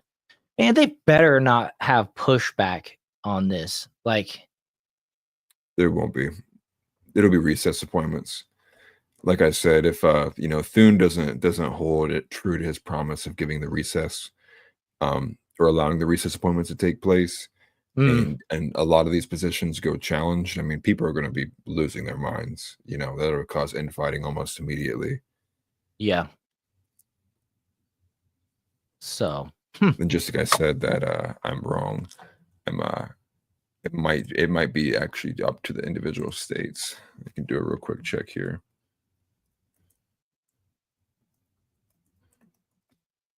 that'd be crazy if they didn't confirm that.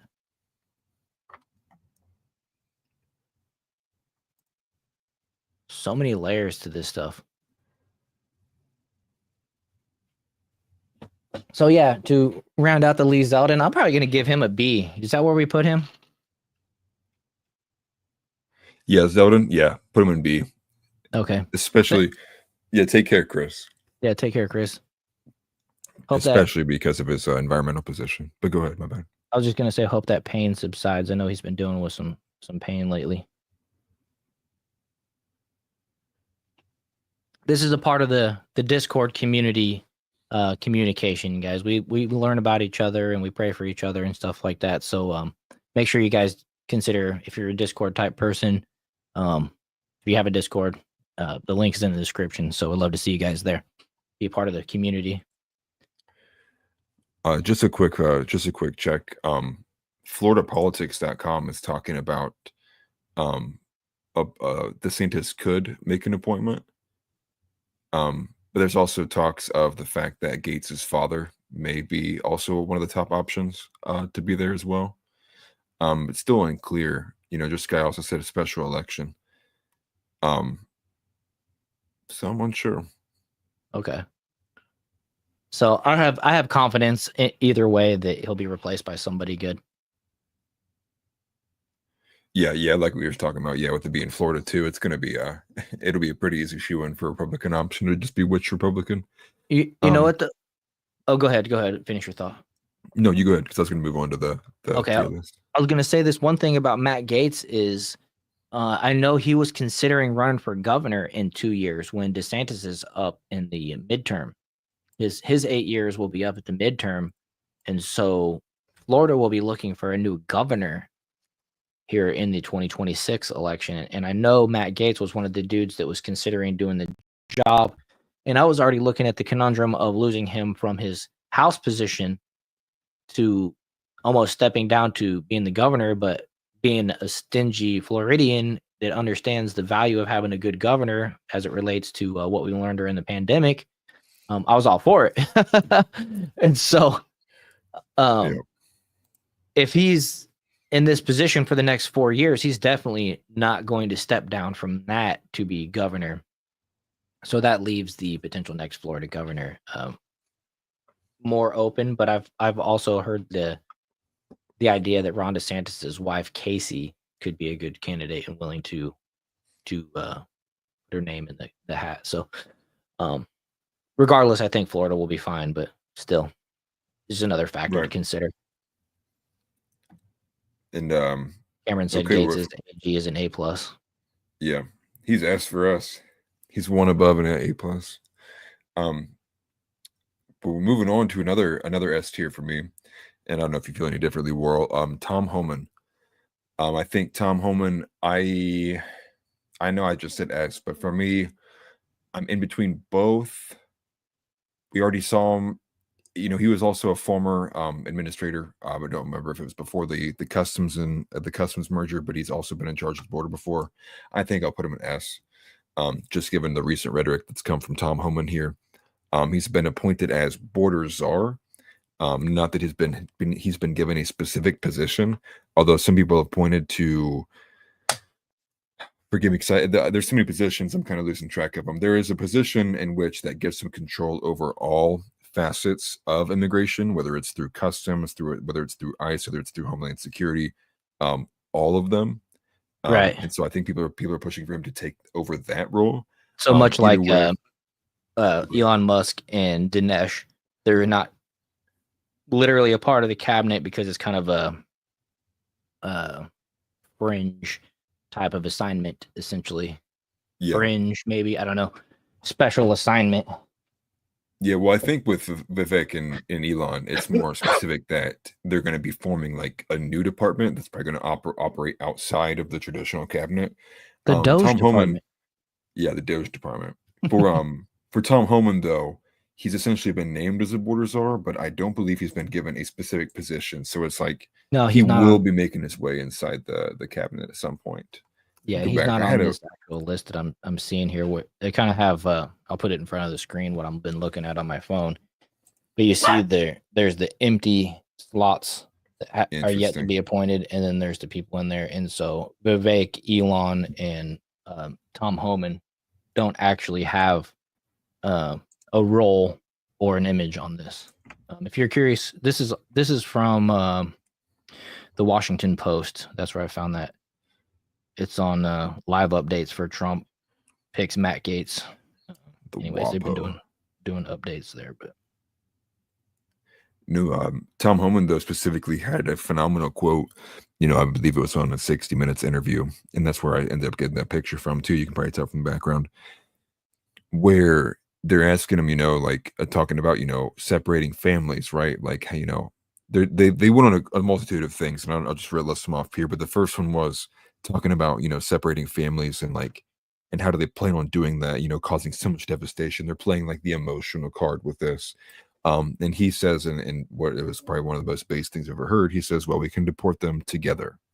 yeah, And then, the second thing was talking about the fact that, when a guy gets pulled over for drunk driving and he's got to go to jail, we separate families. When a guy commits a robbery, we separate him from his family. It's like, why do right. these illegal actions for some reason bear some kind of, differing punishment or should be treated differently? And then again, a lot of these people don't view illegally crossing the border on the same level as like any of those other crimes too. Right. Why does somebody who criminally crossed our border, illegally, thus being a criminal within our country, get a special circumstance, special privilege when an American, just like you said, born and bred American gets a DUI and goes to jail separated from their family. It's Yeah. it's so funny. It's sometimes when the left comes up with these talking points, I don't think they actually think them through. I think they just look at what helps promote their. She wants me to let her outside. They're looking at what just promotes their agenda and what they can say. And to the people who aren't going to challenge it, they're just going to listen to it and say, "Oh, that sounds good," And then if there's any pushback, they just don't air it, type of thing. So. Right. No. Well, Fortunately, I really like how Homan responded there, where he said they can be deported together, and why should they get any special privilege? I wholeheartedly agree with that. yeah, there's actually there's a phenomenal clip that I thought would be actually really beneficial to go through if I can go to my my craft here, the outline. Because I think Tom Homan leading up to the Matt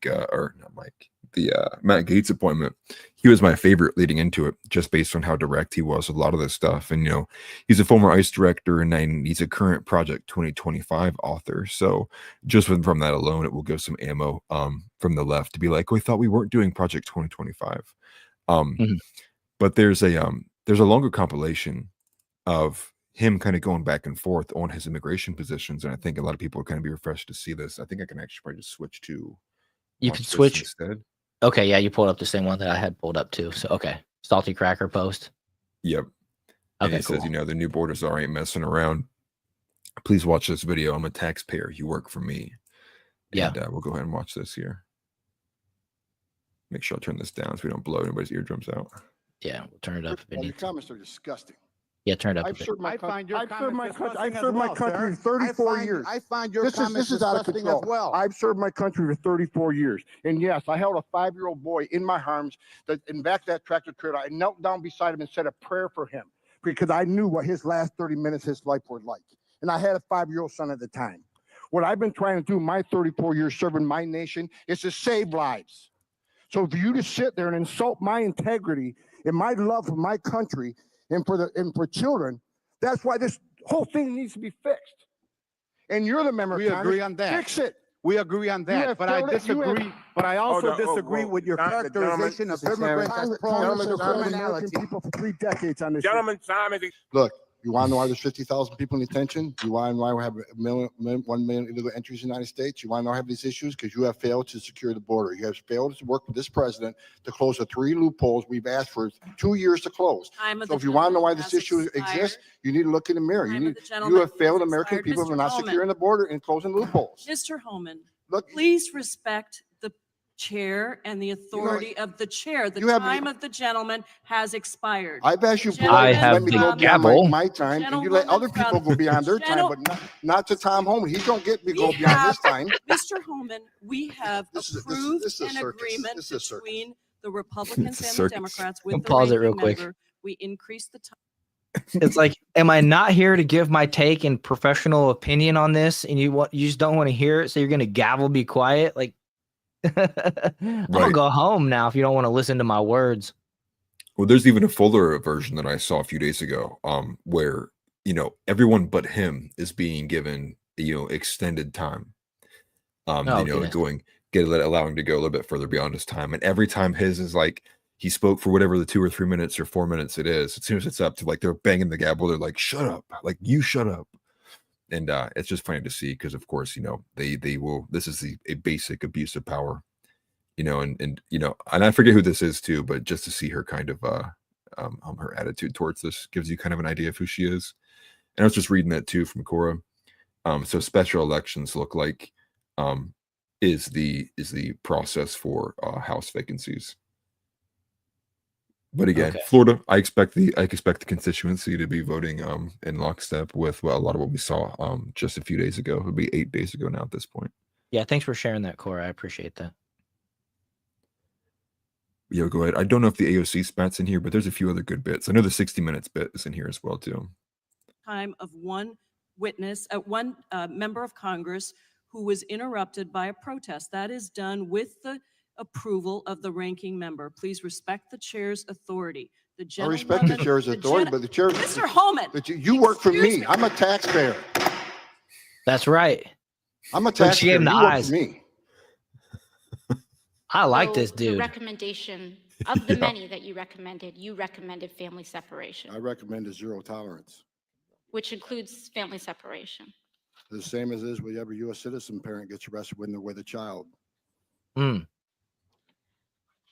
Mic drop. 0 tolerance was Yep. interpreted as the policy that separated children from their If I get parents. arrested for DUI and I have a young child in the car, I'm gonna be separated. When I was a police officer in New York and I arrested a father for domestic violence, I separated that father Mr. from his Holman, with family. all due respect, Damn. legal asylees are not charged with any crime. When you Uh, enter the country illegally is violation 8 United States Code 1325. Seeking asylum is legal. If you want to seek asylum and go through the port of entry, do it the legal way. The Attorney General of Owned. the United States has made that She's clear. pissed. Okay. We have seen one estimate that says it would cost $88 billion to deport 1 million people a year. I don't know if that's accurate or not. Is that what American taxpayers should expect? What price do you put on national security? Is that worth it? Is there a way to carry out mass deportation without separating families? Of course there is. Families can be deported together. Duh. You better start packing now. Before we get a little bit too further, one point that he made there, one thing I think that it's just kind of a wild thing to even say is, they put out like, the 88 billions to deport, however many illegals per year. But no one cared about how much we were paying to give them visa benefit, visa cards, benefits, free rents for years, not having to seek out jobs, everything else that came with that too. Like, no, do we even have a number? Can you even trust the people who are even keeping half of this on books? I think the cost of what we've been giving to the illegals in terms of benefits and staying here is probably going to challenge that number on a level basis, if not be much greater, in terms of the mass amount that have come into this country so far. So, if you even take the estimates of 10 million, right? Well, if you have 10 million people got $100, I mean, that by itself goes instantly to, right, like $100 million dollars just in benefits. You times it by 1,000, which we know these illegals were getting benefits much more than the magnitude of 1,000. It's already challenging $1 billion. So it's already in these ridiculous high amounts. Right. And the thing about deporting them is there's an light at the end of the tunnel. The bleeding will stop rather than the endless funding of refilling debit cards, paying for 5-star hotels, healthcare, all these type of things, which is, will bleed the country out till they're dead, right? Instead, it might cost a little bit more in the front end to do the surgery to fix the problem, but eventually we'll heal. Right. And we've given, forgive me, the amount we've given to Ukraine and Israel in just the last few years dwarfs the amount that they're saying for deportations. And I can tell you the average person definitely cares about one of those issues a lot more than the other. So I think it's kind of a losing argument to even bring up. But again, it's like this emotional and like trying to sound smart and do, the kind of the regular 60 minutes garbage. Dang. I'm putting these comments from House Leotardo on here. 10,000 per person based on 2022 numbers to deport them. It costs an average of 15,000 to educate one child per year. So, yeah, and that's not including their health care and their food and room and board, essentially. Which we're currently funding. Right. Not to mention we're funding their flights in, their bus trips around the country, all these other type of stuff. Yeah, the transportation too. Yeah, right. And not to mention all the extra border patrol and all that other extra work that has to be down there to ensure that we're trafficking these people throughout the country. Right. And then to that point as well, that what that takes away from the other people, while the police and the border patrol are busy with facilitating and whatever, you go to call 911 in New York City, you might get put on hold. I don't know. Yeah. Just go to border patrol and be like, just to do what your orders are, but in reverse. Take them Right. from New York City and walk them to the border. Right. The other way around. So There's only a minute left in this, but go ahead. I go ahead and give him an A+ for sure. We'll play the rest of this, then we'll move on. We're down to the last 10 minutes of the show, so we'll kind of try to go through some of these next couple quicker. Oh yeah, we actually should burn through these. Well, I think we actually covered enough of this video. We saw Tom Homan. Yeah, that's true. Let me go back to this thing. We are decided. What other? Yeah, he's a pretty easy one. The next one here is Elise Stefanik. I would put her at a D. That's where I'm going with her right now. I don't know if you feel any differently than that, Warrol. Stefanik, I'll put this on here. I'm still looking at this Rolling Stone, and they're, we take what they say with a grain of salt, but they're just a couple paragraphs and understanding that, yeah, exactly. Rolling Stone is a liberal, whatever. We can still get the information and judge it when you understand the source. But Elise Stefanik, a U.S. House representative from New York, has been one of Trump's most fervent supporters in Congress. She was rewarded for it when the president-elect announced her nomination for ambassador to the United Nations. She will be an incredible ambassador to the United Nations, delivering peace through strength in America, first national security policies, Trump wrote. Okay, well, I like that. Being loyal to Trump, I think is important right now. Stefanik is also likely to put Israel first. She has been a staunch advocate for the nation as it has bombarded Gaza, leading the congressional crusade against university presidents who she feels didn't do enough to crack down on the pro-Palestine protests, and attacking the UN as anti-Semitic for not being more differential to Israel as it laid waste to Gaza. So, yeah. I think they even kind of, Rolling Stone's going to be one of those that are biased towards the Palestinian side of the conflict that goes on overseas. And I even think they're kind of downplaying a lot of what Elise Stefanik has said and done. House Leotardo pointing out that she's a WEF young global leader. She's somebody who I imagine actually probably directly, if not indirectly, in some form, is funded by some globalist group. A lot of the rhetoric that she has alone, she's going to fall into what we'll see here later with Kristi Noem, as people who pushed that anti-Semitism bill earlier in the year that was challenging our First Amendment rights. And, especially from a position where I'm at as a Christian nationalist and someone who views or has a different point of view than the average traditional conservative on that conflict that's going on overseas.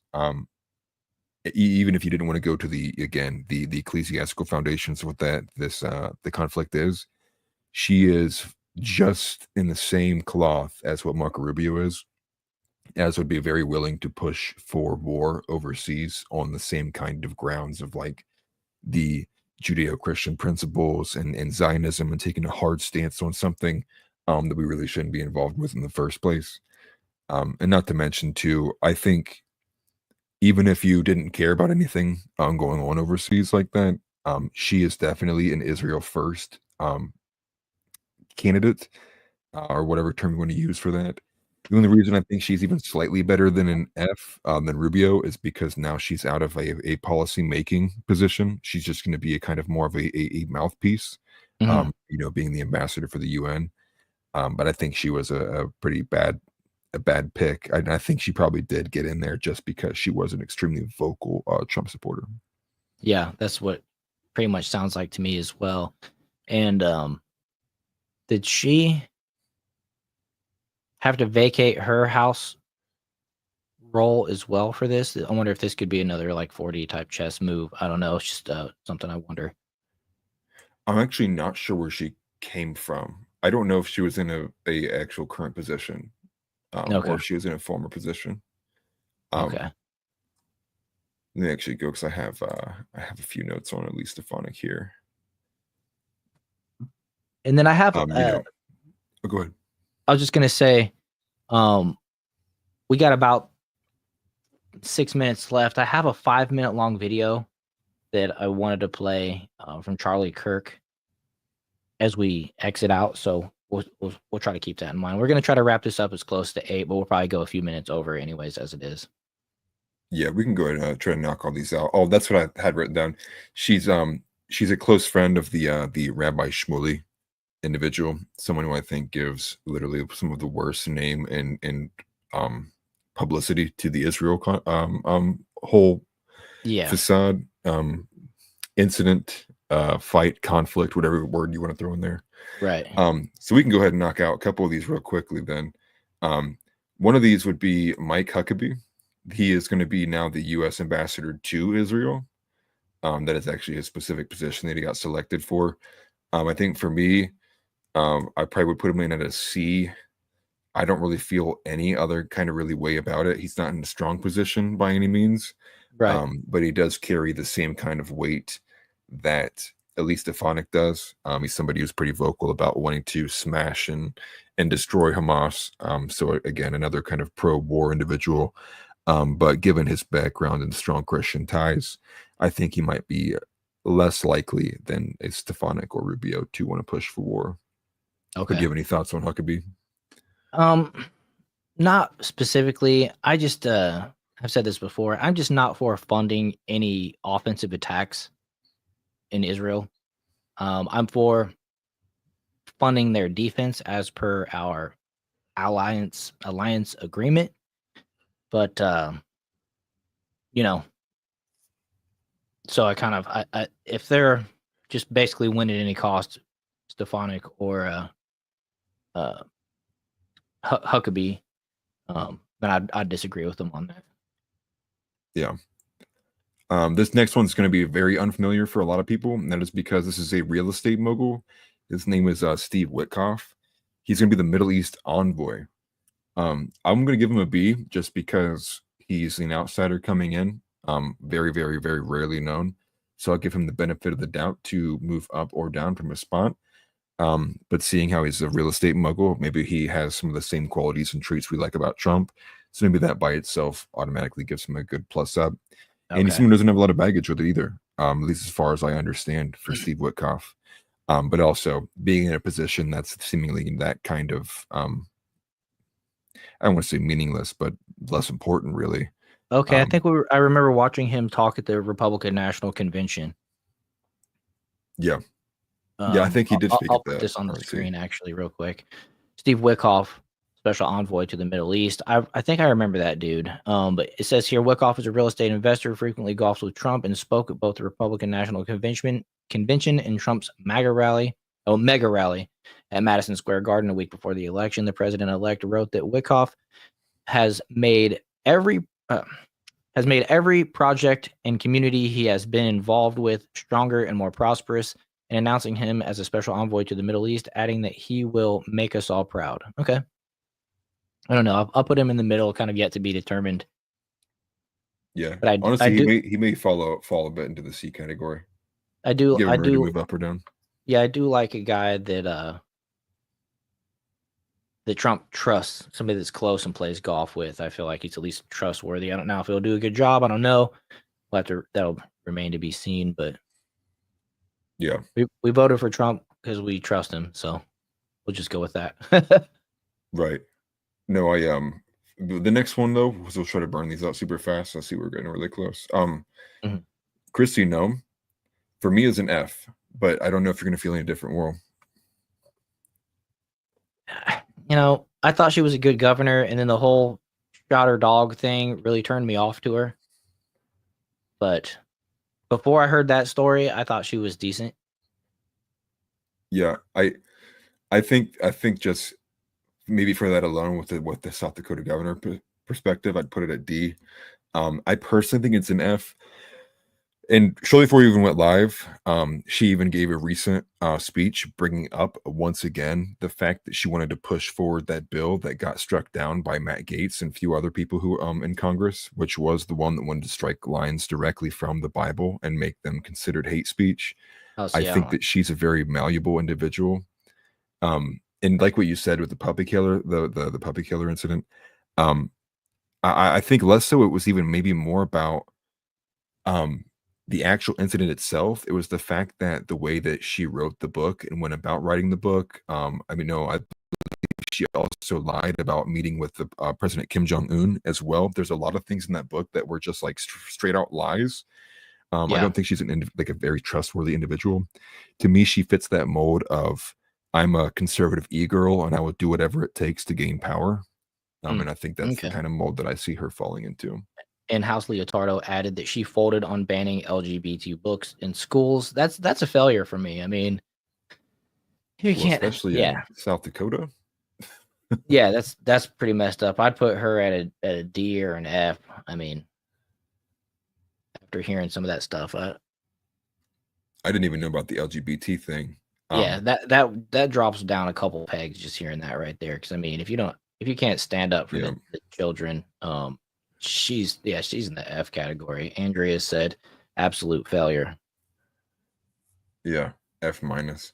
Well, I mean, you think about the South Dakota state thing. By the way, hi, Andrea. Yeah, hi. I meant to say hi to you earlier. Well, just think about like the population, the demographics there too. You know how I don't imagine that many woke individuals in South Dakota. So it's like how, was it like 2 people came into your office and you were like, okay, I won't ban it. It's like, dude, really? Like you folded that fast? Like it's a bit aggressive there. Right. But we can move on to the next one here, which is going to be, forgive me, I'm forgetting his face as I'm looking at it here. It's oh my gosh. This is Ratcliffe. This is going to be John Ratcliffe, the new CIA director. Daniel? I like Harry Potter. Is that what his name is? Like Daniel John Ratcliffe? I'm not sure what he No, this guy's name is John Ratcliffe. I was just I think Daniel Radcliffe is the dude that plays Harry Potter. Yeah, you're right. I don't know much about him at all. This says I'll just go back to this little list here. John Ratcliffe, CIA director. Ratcliffe is a former U.S. House representative from Texas who had a stint as the director of national intelligence during Trump's first term. From exposing fake Russian collusion to be a Clinton campaign operation. Oh, that's a +1. To catching the FBI's abuse of civil liberties at the FISA court. Okay, that's another +1. John Ratcliffe has been a warrior for the truth and honesty with the American public. Trump wrote Oh, sorry. That was a quote from Trump. From exposing the Russian collusion all the way to the public. That was a Trump quote. He wrote in announcing Radcliffe as his pick. It's more than a little concerning. From the first qualification Trump list for a CIA director, and I went after Democrats. So the Rolling Okay. Stone doesn't like it. Yeah, I mean, not knowing a whole lot about him, but I like those two things. Exposing the fake Russian collusion was huge. It was huge. And then catching the FBI's abuse of civil liberties in the FISA court, that's another huge one. So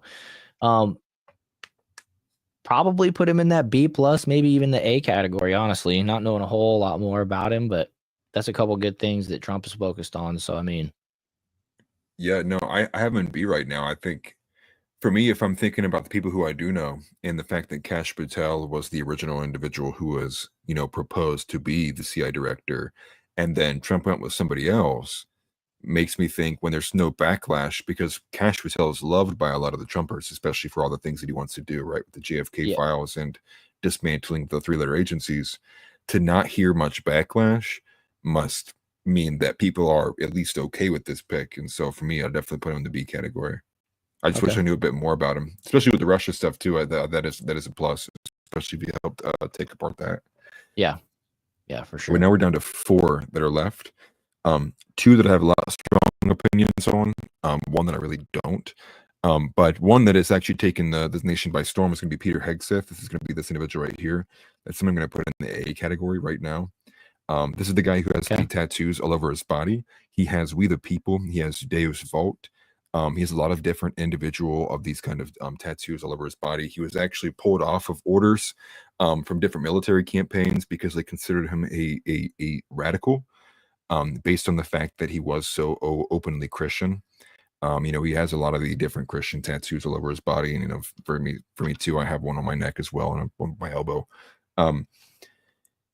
There is a few drawbacks with him, just being that he kind of falls similarly into the Ben Shapiro category of maybe being a bit too, maybe not so war hawkish. I mean, Ben Shapiro is definitely a war hawk in neocon. But I've seen a few clips of Peter Hegseth that have given me hesitancy.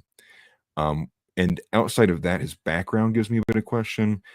He's a man who's been married multiple times. Been through multiple kind of divorces, and specifically, it was like he had an affair with a coworker while he was cheating on his wife. So, I don't know if that's the best moral acuity we should be putting in. But as far as I understand, he's kind of spoken to that too, kind of at saying things like he's walked away from that lifestyle. He knows he's done wrong. But you know me, I'm the Christian nationalist here. So if he wants to put forward any of this stuff, which is, I mean, he even spoke about the fact that women shouldn't be in the military, and that was like a few months ago, and a lot of ending the wokeness in the military too. And so he's being selected as the the Secretary of Defense. I could be wrong on this. Yeah, the Defense Secretary. Yeah. I see a lot of good things that could possibly come from him, whether it bears a few things that I don't enjoy. I think he'll be a definite net positive. And so for me, I put him in the A, at least our first A that we have here so far. Right. And let's read what Trump said about him. With Pete at the helm, America's enemies are on notice. Our military will be great again, and America will never back down, Trump wrote in announcing the pick, adding that he will, quote, return our military to meritocracy, lethality, I don't know. Lethality. It's gonna be deadly mofos, accountability, and excellence. Trump also listed how long Hegseth's book spent on the New York Times bestseller list amongst his qualifications. I don't think that makes him more qualified, but whatever. It's an accolade. Hegseth has spoken often about dispensing with social correctness and toughening up the military, including by barring women from serving in combat roles and firing any high-ranking official involved in the DEI. Woke shit. Hegseth was also an ardent defender of former Navy SEAL Edward Gallagher, who was accused of committing war crimes overseas. Is that the guy that took a picture on the thing on the boat or whatever, and then they tried to say that? I could be wrong. I'm probably completely wrong about that. But Hegseth could face a tough confirmation battle, even with Republicans controlling the Senate, given his lack of experience. Should Trump's allies in the chamber push him through, the cable news pundit will take control of the Pentagon. They wanted to try to belittle him by saying he's a Fox News anchor for years. Yeah, that's right. He was like a Fox and Friends co-host, like a weekend co-host. He wasn't even doing it like full time either. He was like a part-time kind of a rotational guest. Okay. Yeah, Well, I but for mean, me, being a Maine's man, say that he's able I to think he's good. speak well. Yeah, I would give him definitely a B to A. Okay, the guy took a picture with a dead ISIS fighter. Okay, I gotcha. Okay, so you were right then. Thanks for that. Yeah. Yeah, Okay. there's been a little bit too many of that kind of stuff seeping in the military. Yeah. And then, okay, let's move on. Bang these out real quick. We got 3 left. This is Mike Waltz, not to be confused with Tim Walz. This is who was selected for, and forgive me, I have it right here. He was selected for National Security Advisor. So a higher up position there. Some of the drawbacks that come from Mike Waltz is the fact that he has a lot of the similar drawbacks of Marco Rubio. Specifically, some of the things being that he's an extreme kind of war hawk. Although he is a former military individual, it's not like he's coming from it from the angle that Rubio is, which is, never being overseas. And so I'm just going to send people and men to do this for you. I guess for me, I've seen a lot of clips and sound bites that I guess we can share at a later date and time that give me a lot of pause. And specifically to give you kind of an idea, out of the 3 people that Ron Paul named in his emergency video, it was Rubio, Elise Stefanik, and Mike Waltz. Those are 3 of the individuals he explicitly named by name, talking about the neocons he's worried about coming into the Trump administration. So just by proxy, once again, Ron Paul, somebody I look to, for a lot of advice, specifically as a recovering libertarian, when it comes to non-intervention. And so seeing a lot of those combinations there too. I believe Dave Smith had a kind of reaction to this pick as well. It gives me a lot of room to pause. Yeah, we even don't though he have a may quote seem from Trump about this guy either. no Trump either. Okay, interesting. Okay, so maybe this is another 4D chess move, and this is pulling a guy directly out of the Congress dealings to make sure that he is gone. Right. Waltz is a Trump loyalist and veteran who serves on the House Armed Service Committee, House Foreign Affairs Committee, and House Intelligence Committee. He is known as a China and Iran hawk. Voted against military support for Ukraine, is an ardent supporter of Israel. New York Times also points out that he's become a fixture on Fox News discussing foreign policy, which may be his most important qualification for Trump. I don't know. Yeah, you got a different rating for him. D, C. I'm I'm tempted to go C because he's kind of younger. Yeah, I'd put him in the C category, probably D plus to C. Right. I want to see a bit more from him too. It says Walt's wife works at the Atlantic Council. That's interesting. And then saying some heads are going to roll. I think with the Mike Waltz pick is when I saw that viral post of like Mike? Trump picks is like domestic is A plus, and then it's like foreign, it's like D minus, and that seems to be the direction we're going. But I'll take a strong category. My mute button wasn't working earlier, so I've been coughing on stream. Oh, you're fine, dude. We love hearing coughs. We only got 2 left though, so we bang these out so we can get to the video Warrol wants to show. Yeah. This last individual here who looks very off-putting compared to the rest, to say the least, is Deputy Chief of Staff. So he's going to actually be directly under the lady to his left, which is going to be Stephen Miller. I actually have not seen any good things from him so far. Actually, I did a quick search before I even started watching the show. Haven't seen anything good from him. In particular, I think if I had one little bite here, if I can grab it back on my bookmarks. Yeah, I'll put you back on stage whenever you pull it up. I'll read this real quick. Just been reading through them. Stephen Miller, White House Deputy Chief of Staff for Policy. Stephen Miller was a key Trump advisor during the president-elect's first term in office, especially on immigration. He spent his 4 years interim from the White House crafting plans to further carry out the draconian immigration policy. You can tell who's writing it. So to carry out the immigration policy, he has become a key member of the Trump Brain Trust, building out legal and logistical strategies to round up and deport millions of undocumented illegal immigrants with little to no due process. They don't deserve it. They're illegal. I don't know. It's stupid. His appointment to a major policy role in Trump's second term is a clear affirmation of the priority an incoming administration is placing on its immigration platform. Miller's influence will extend far beyond immigration policy alone. I mean, I can appreciate a strong emphasis on, immigration. I think people. I'm all for legal with an L. I'm all for proper immigration, right? I'm not for people using this BCP app to basically claim asylum and get a workaround into our country. You know what I mean? I'm not for illegal immigration where people just come across the border completely unvetted, mostly ushered in by some type of coyote or cartel, those type of things. No, yeah. I definitely support, though, folks coming in here and following the process,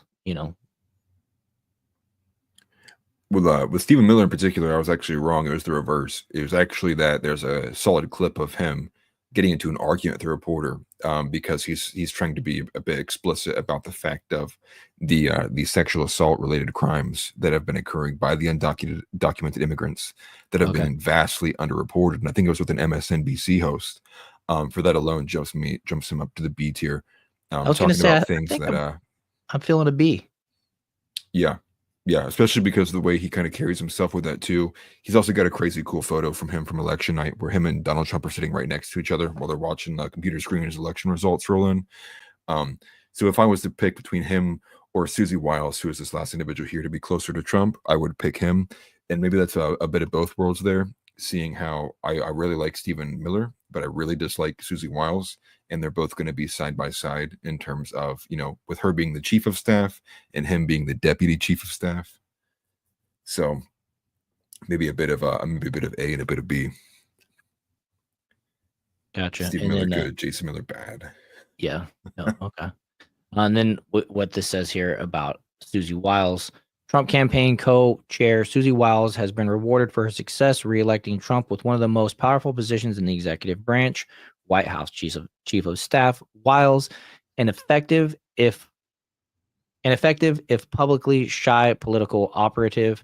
Oh, you know what? I think I remember him calling her up to the stage, and she immediately stunk to the podium, thanking her on election night or morning, I guess it was at that point when he gave his victory speech. Yep. And then she didn't even speak. She just sunk back into the crowd and out of the camera view. Yeah. I think this is the same woman, but Wiles, an effective if publicly shy political operative, is the first woman to ever hold a position. She will have a direct hand in shaping the tone and makeup of Trump's second administration and a direct line of communication to the man she helped elect.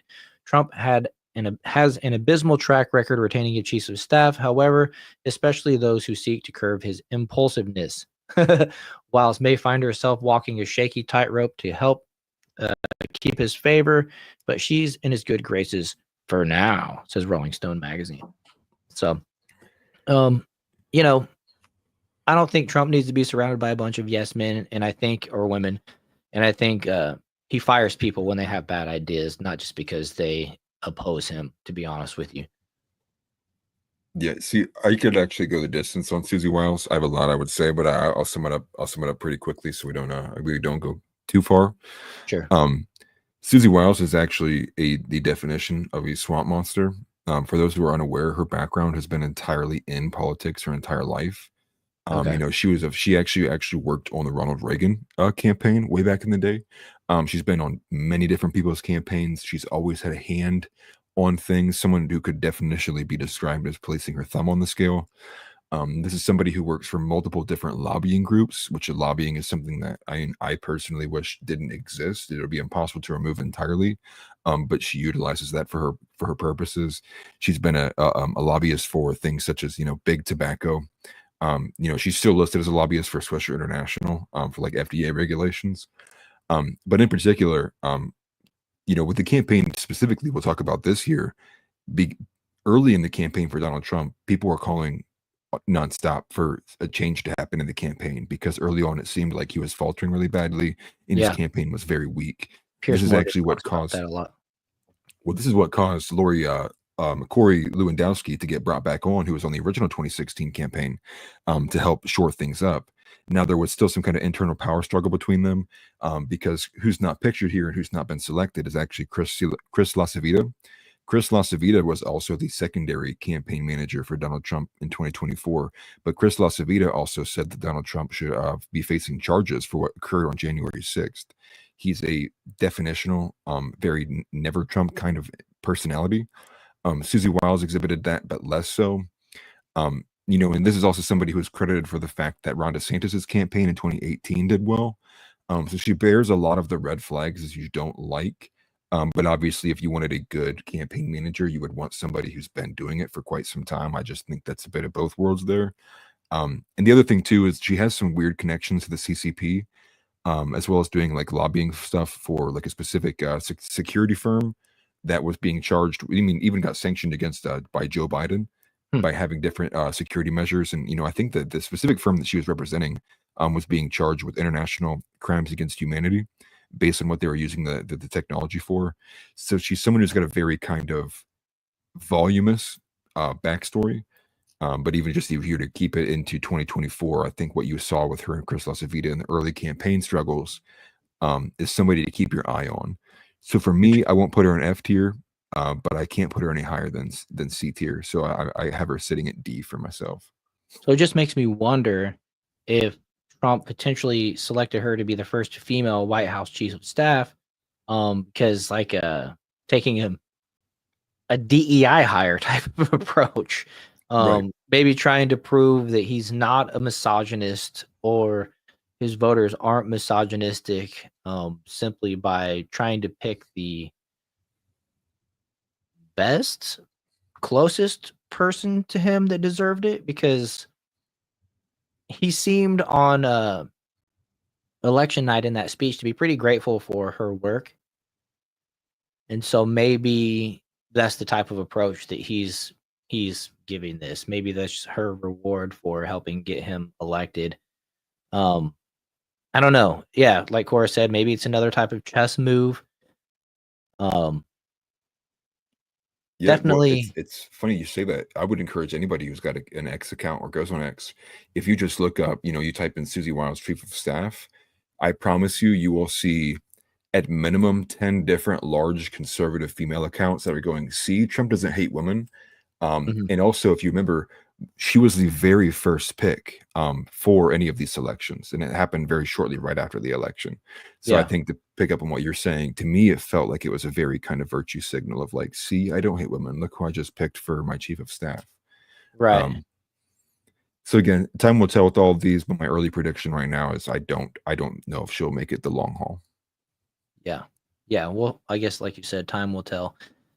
Interesting. Well, that was fun. I do want to play this last video. It's 5 minutes long, but I have had these back and forths with friends and even family over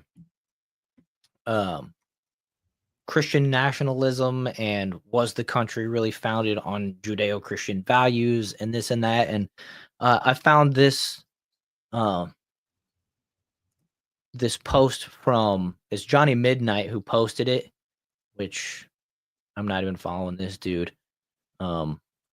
Parody account. So I don't follow parody accounts. They end up confusing me with who the real person is. I get Elon. I start liking fake Tulsi and fake Elon stuff, so I actually end up muting them. But this was a good post in response. Says this is absolutely wonderful by Charlie Kirk. For those of you that don't think our country was based on Christianity, if you are a Christian, please share. So we'll play this to wrap up, and then that'll be it. Oh, I think I've seen this actually. This is really good. I think there's He's music. with like two other popular guys. Yeah, I think there's music in the background, but oh well, if we have to fix it, we'll fix it. I'll fix it later. Articulated yesterday by a couple of my friends that our country was not founded on Christian principles. Our country was founded on common law because the Declaration only refers to God 4 times and the Constitution doesn't refer to God at all. and it only articulates the structure of government. Remember that we were a collection of states and colonies, and you need to read the state constitutions before anything else. 9 out of 13 of the original states required you to be a Bible-believing Christian to serve in government at the time of the founding. You could even in actually, 13 out of 13 required a declaration of faith. 9 out of 13 required you to be a Protestant, except Maryland, which was Catholic, which still required a declaration of faith. In almost every single one of the original state constitutions, Pennsylvania included, they had, "I profess Lord and Jesus Christ as my Lord and Savior" in the original state constitutions. So you remember, we're a collection of states before that. Secondly, 55 out of 56 of the original signers of the Declaration were Bible-believing, church-attending Christians. You asked about common law. So common law is inherited from Blackstone, who was Christian. A common law is an outgrowth of the scriptures. So let's go to 3 principles of common law: presumption of innocence, due process, and jury of your peers. All 3 are biblical principles. So, and all wrapped into the ultimate biblical principle that you shall not favor justice if you are rich or poor, which is in Leviticus 19, right before the most famous part of Leviticus 19, which is that you should love your neighbor as yourself. But before that is that in the administration of justice, you shall not favor the rich or the poor, which is the idea of blind justice. We get that in the West, which is incorporated also in the New Testament ideal: neither slave nor Greek nor Jew, you're all one in Jesus Christ, which we get the idea of human equality. These are all biblical ideas. They're not Enlightenment ideas, which is they kind of get conflated at the time. But more importantly than that, they say that God was only mentioned 4 times in the Declaration of Independence. Well, that's a big deal, okay? Laws of nature and nature's God. The last paragraph of the Declaration reads as a prayer. It says, "We appeal to the supreme judge of the universe." Who's the judge of the universe? Jesus Christ. As it says in Revelation, that Jesus will judge the earth on his throne. So in the Declaration, they were praying to Christ our Lord as a prayer very specifically. Thirdly, as I said on the stage yesterday, Deuteronomy was by far the most quoted book, religious or non-religious, in the time of the founding when they were putting together the Constitution, more than John Locke, more than Montesquieu, more than Blackstone. So the book of Deuteronomy, which talked about laws, customs, traditions. It was Moses' farewell address as he's about to say goodbye, say, "Hey, good luck in Canaan, guys. Here's how you should set up your form of government." But finally, and most importantly, let's look at actually what the founders said. John Adams famously said the Constitution was only written for a moral and religious people. It was wholly inadequate for the people of any other. The body politic of America was so Christian and was so Protestant that our form and structure of government was built for the people that believed in Christ our Lord. One of the reasons we're living through a constitutional crisis is that we no longer have a Christian nation, but we have a Christian form of government, and they're incompatible. So you cannot have liberty if you do not have a Christian population. So that's just a surface level belief. So then they'll go to the First Amendment, which has two parts of the First Amendment which get conflated. First of all, separation of church and state is not in the U.S. Constitution. That is a single letter that Thomas Jefferson wrote in 1807 to the Danbury Baptist Convention in Massachusetts, assuring them that the government would not come after the church, okay, which is the opposite of what they would say. However, that was then resurrected by the Warren Court and the Burger Court in the 60s, where they said, hey, all of a sudden, we're now going to make this steps to the Constitution. It does say in the Constitution 2 things, which is the Establishment Clause and the Free Expression Clause. The Establishment Clause is that Congress shall make no law prohibiting the free exercise thereof. What they were most worried about was a Presbyterian or a Anglican or a Quaker type religion taking over the federal government. Instead, it was that there is not going to be a state-run religion or a state-run government. Did you know that one of the first acts of Congress was taxpayer-funded Bible printing and distribution? Did you know that there were church services held in the Supreme Court building as late as the Jackson presidency in the 1820s? But going back to this idea of separation of church and state, and again, I could riff on this ad nauseum because it's just so ridiculous, right? Is that it's not biblical because first, it's not biblical. It's not constitutional because you go a layer deeper. People that even say that, do you believe in separation of morality and state? Nobody does. So all laws are a reflection of morality, and all morality comes from somewhere. There is no such thing as neutral morality. And we believe what the founders believe because they put it in the halls of Congress, they put it in the Supreme Court, and they put it all throughout the country, which is that the Decalogue, the 10 Commandments, is the core morality of how a society and a civilization should exist, right? The 10 Commandments of every person. And finally, and this is the kicker, if the founding fathers were not Bible-believing church-saying Christians, why did they put Leviticus on Liberty Bell? Not John, not Psalms, not Proverbs, not Genesis, Leviticus. Most Americans can't spell Leviticus. Leviticus 25:19, proclaim liberty throughout the land of which you are in.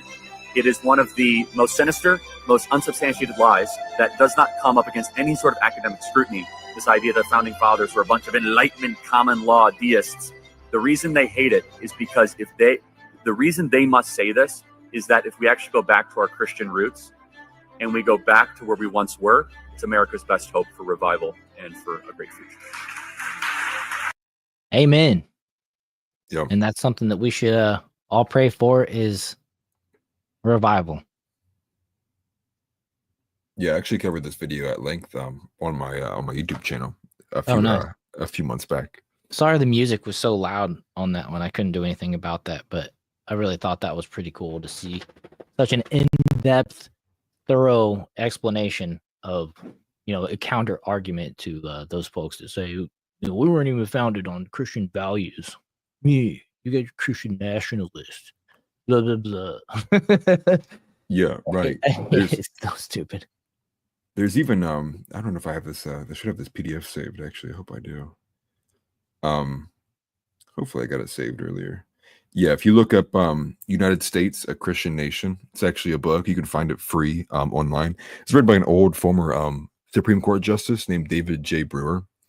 And what he does is he outlines, and he also ruled specifically on a very specific issue regarding Christian nationalism. And he kind of pushed back a bit on the fact that there was a separation of church and state. It came a bit later. Is he outlines nearly from the beginning of America's conception, and I'm not talking about like the Declaration of Independence. I'm talking like even further than that. The settling of Plymouth Rock, all of the different individual communities when they were settled, and he talks in depth about how their governments were formed, whether official or unofficial, just how Christian the nation was in its lead up to where we are currently. And to piggyback off of Christian Kirk's argument, which is that it was more so the First Amendment was laid out to be a freedom of denomination, not freedom of religion. Our founding fathers would kind of be rolling in their graves if they saw us kind of ceding power as an American nation to a Muslim faith or a Hindu faith. That was no way in shape or form their intentions. Oh, here. I had to mute that because my wife came home and was talking. So You're fine. I had to mute myself at least. She was welcoming the dogs are all welcoming her home. So but yeah, man, well said there. I totally think that the forefathers would also I also think that they would be rolling over in their graves if they seen the state that our nation has gotten to and the deviations of their original documents and how they're written and things like that. But with that, I will just say that we're gonna wrap up there. I appreciate everybody for stopping in. Cora, Andrea, thanks for the nice words here at the end. Sorry, little dog got locked in the room. I did that too. Like it. Andrew, yeah, everybody have a blessed evening. Bobcat, appreciate you. You guys can follow me over at Warrol on X. Sorry, little dog is distracting me, man. No, you're good. You can find me on YouTube at America First TV. Come over there, show some support, give away Google's money for free by simply hitting the like button, subscribing to the channel, sharing these videos and stuff like that.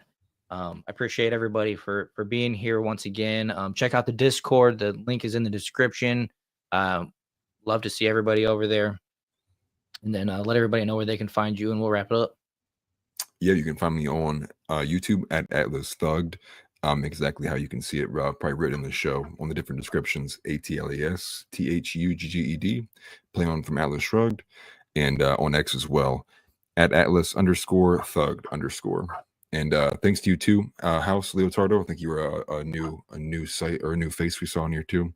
But again, for everybody who was here, who's been here for the last few weeks and days, we appreciate it very much. Thank you very much. Christ is King. Christ is King. Have a good night, everybody.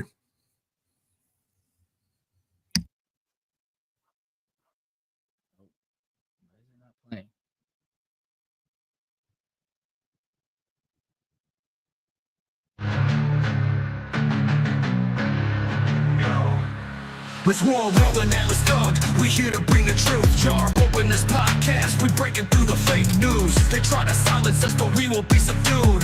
We're bearded alpha males here to save the youth. Spitting fire on the mic with our bass Christian takes. Exposing the lies, keeping the demons at bay. We ain't afraid to speak up, we won't be swayed. Jar open this podcast, where the truth is laid. Jar openers, cracking open the lies. We're rolling atlas up, we're here to rise. Bearded alpha males saving the youth from the godless demons, spreading the truth. We ain't playing games, we're on a mission to awaken the masses with our intuition.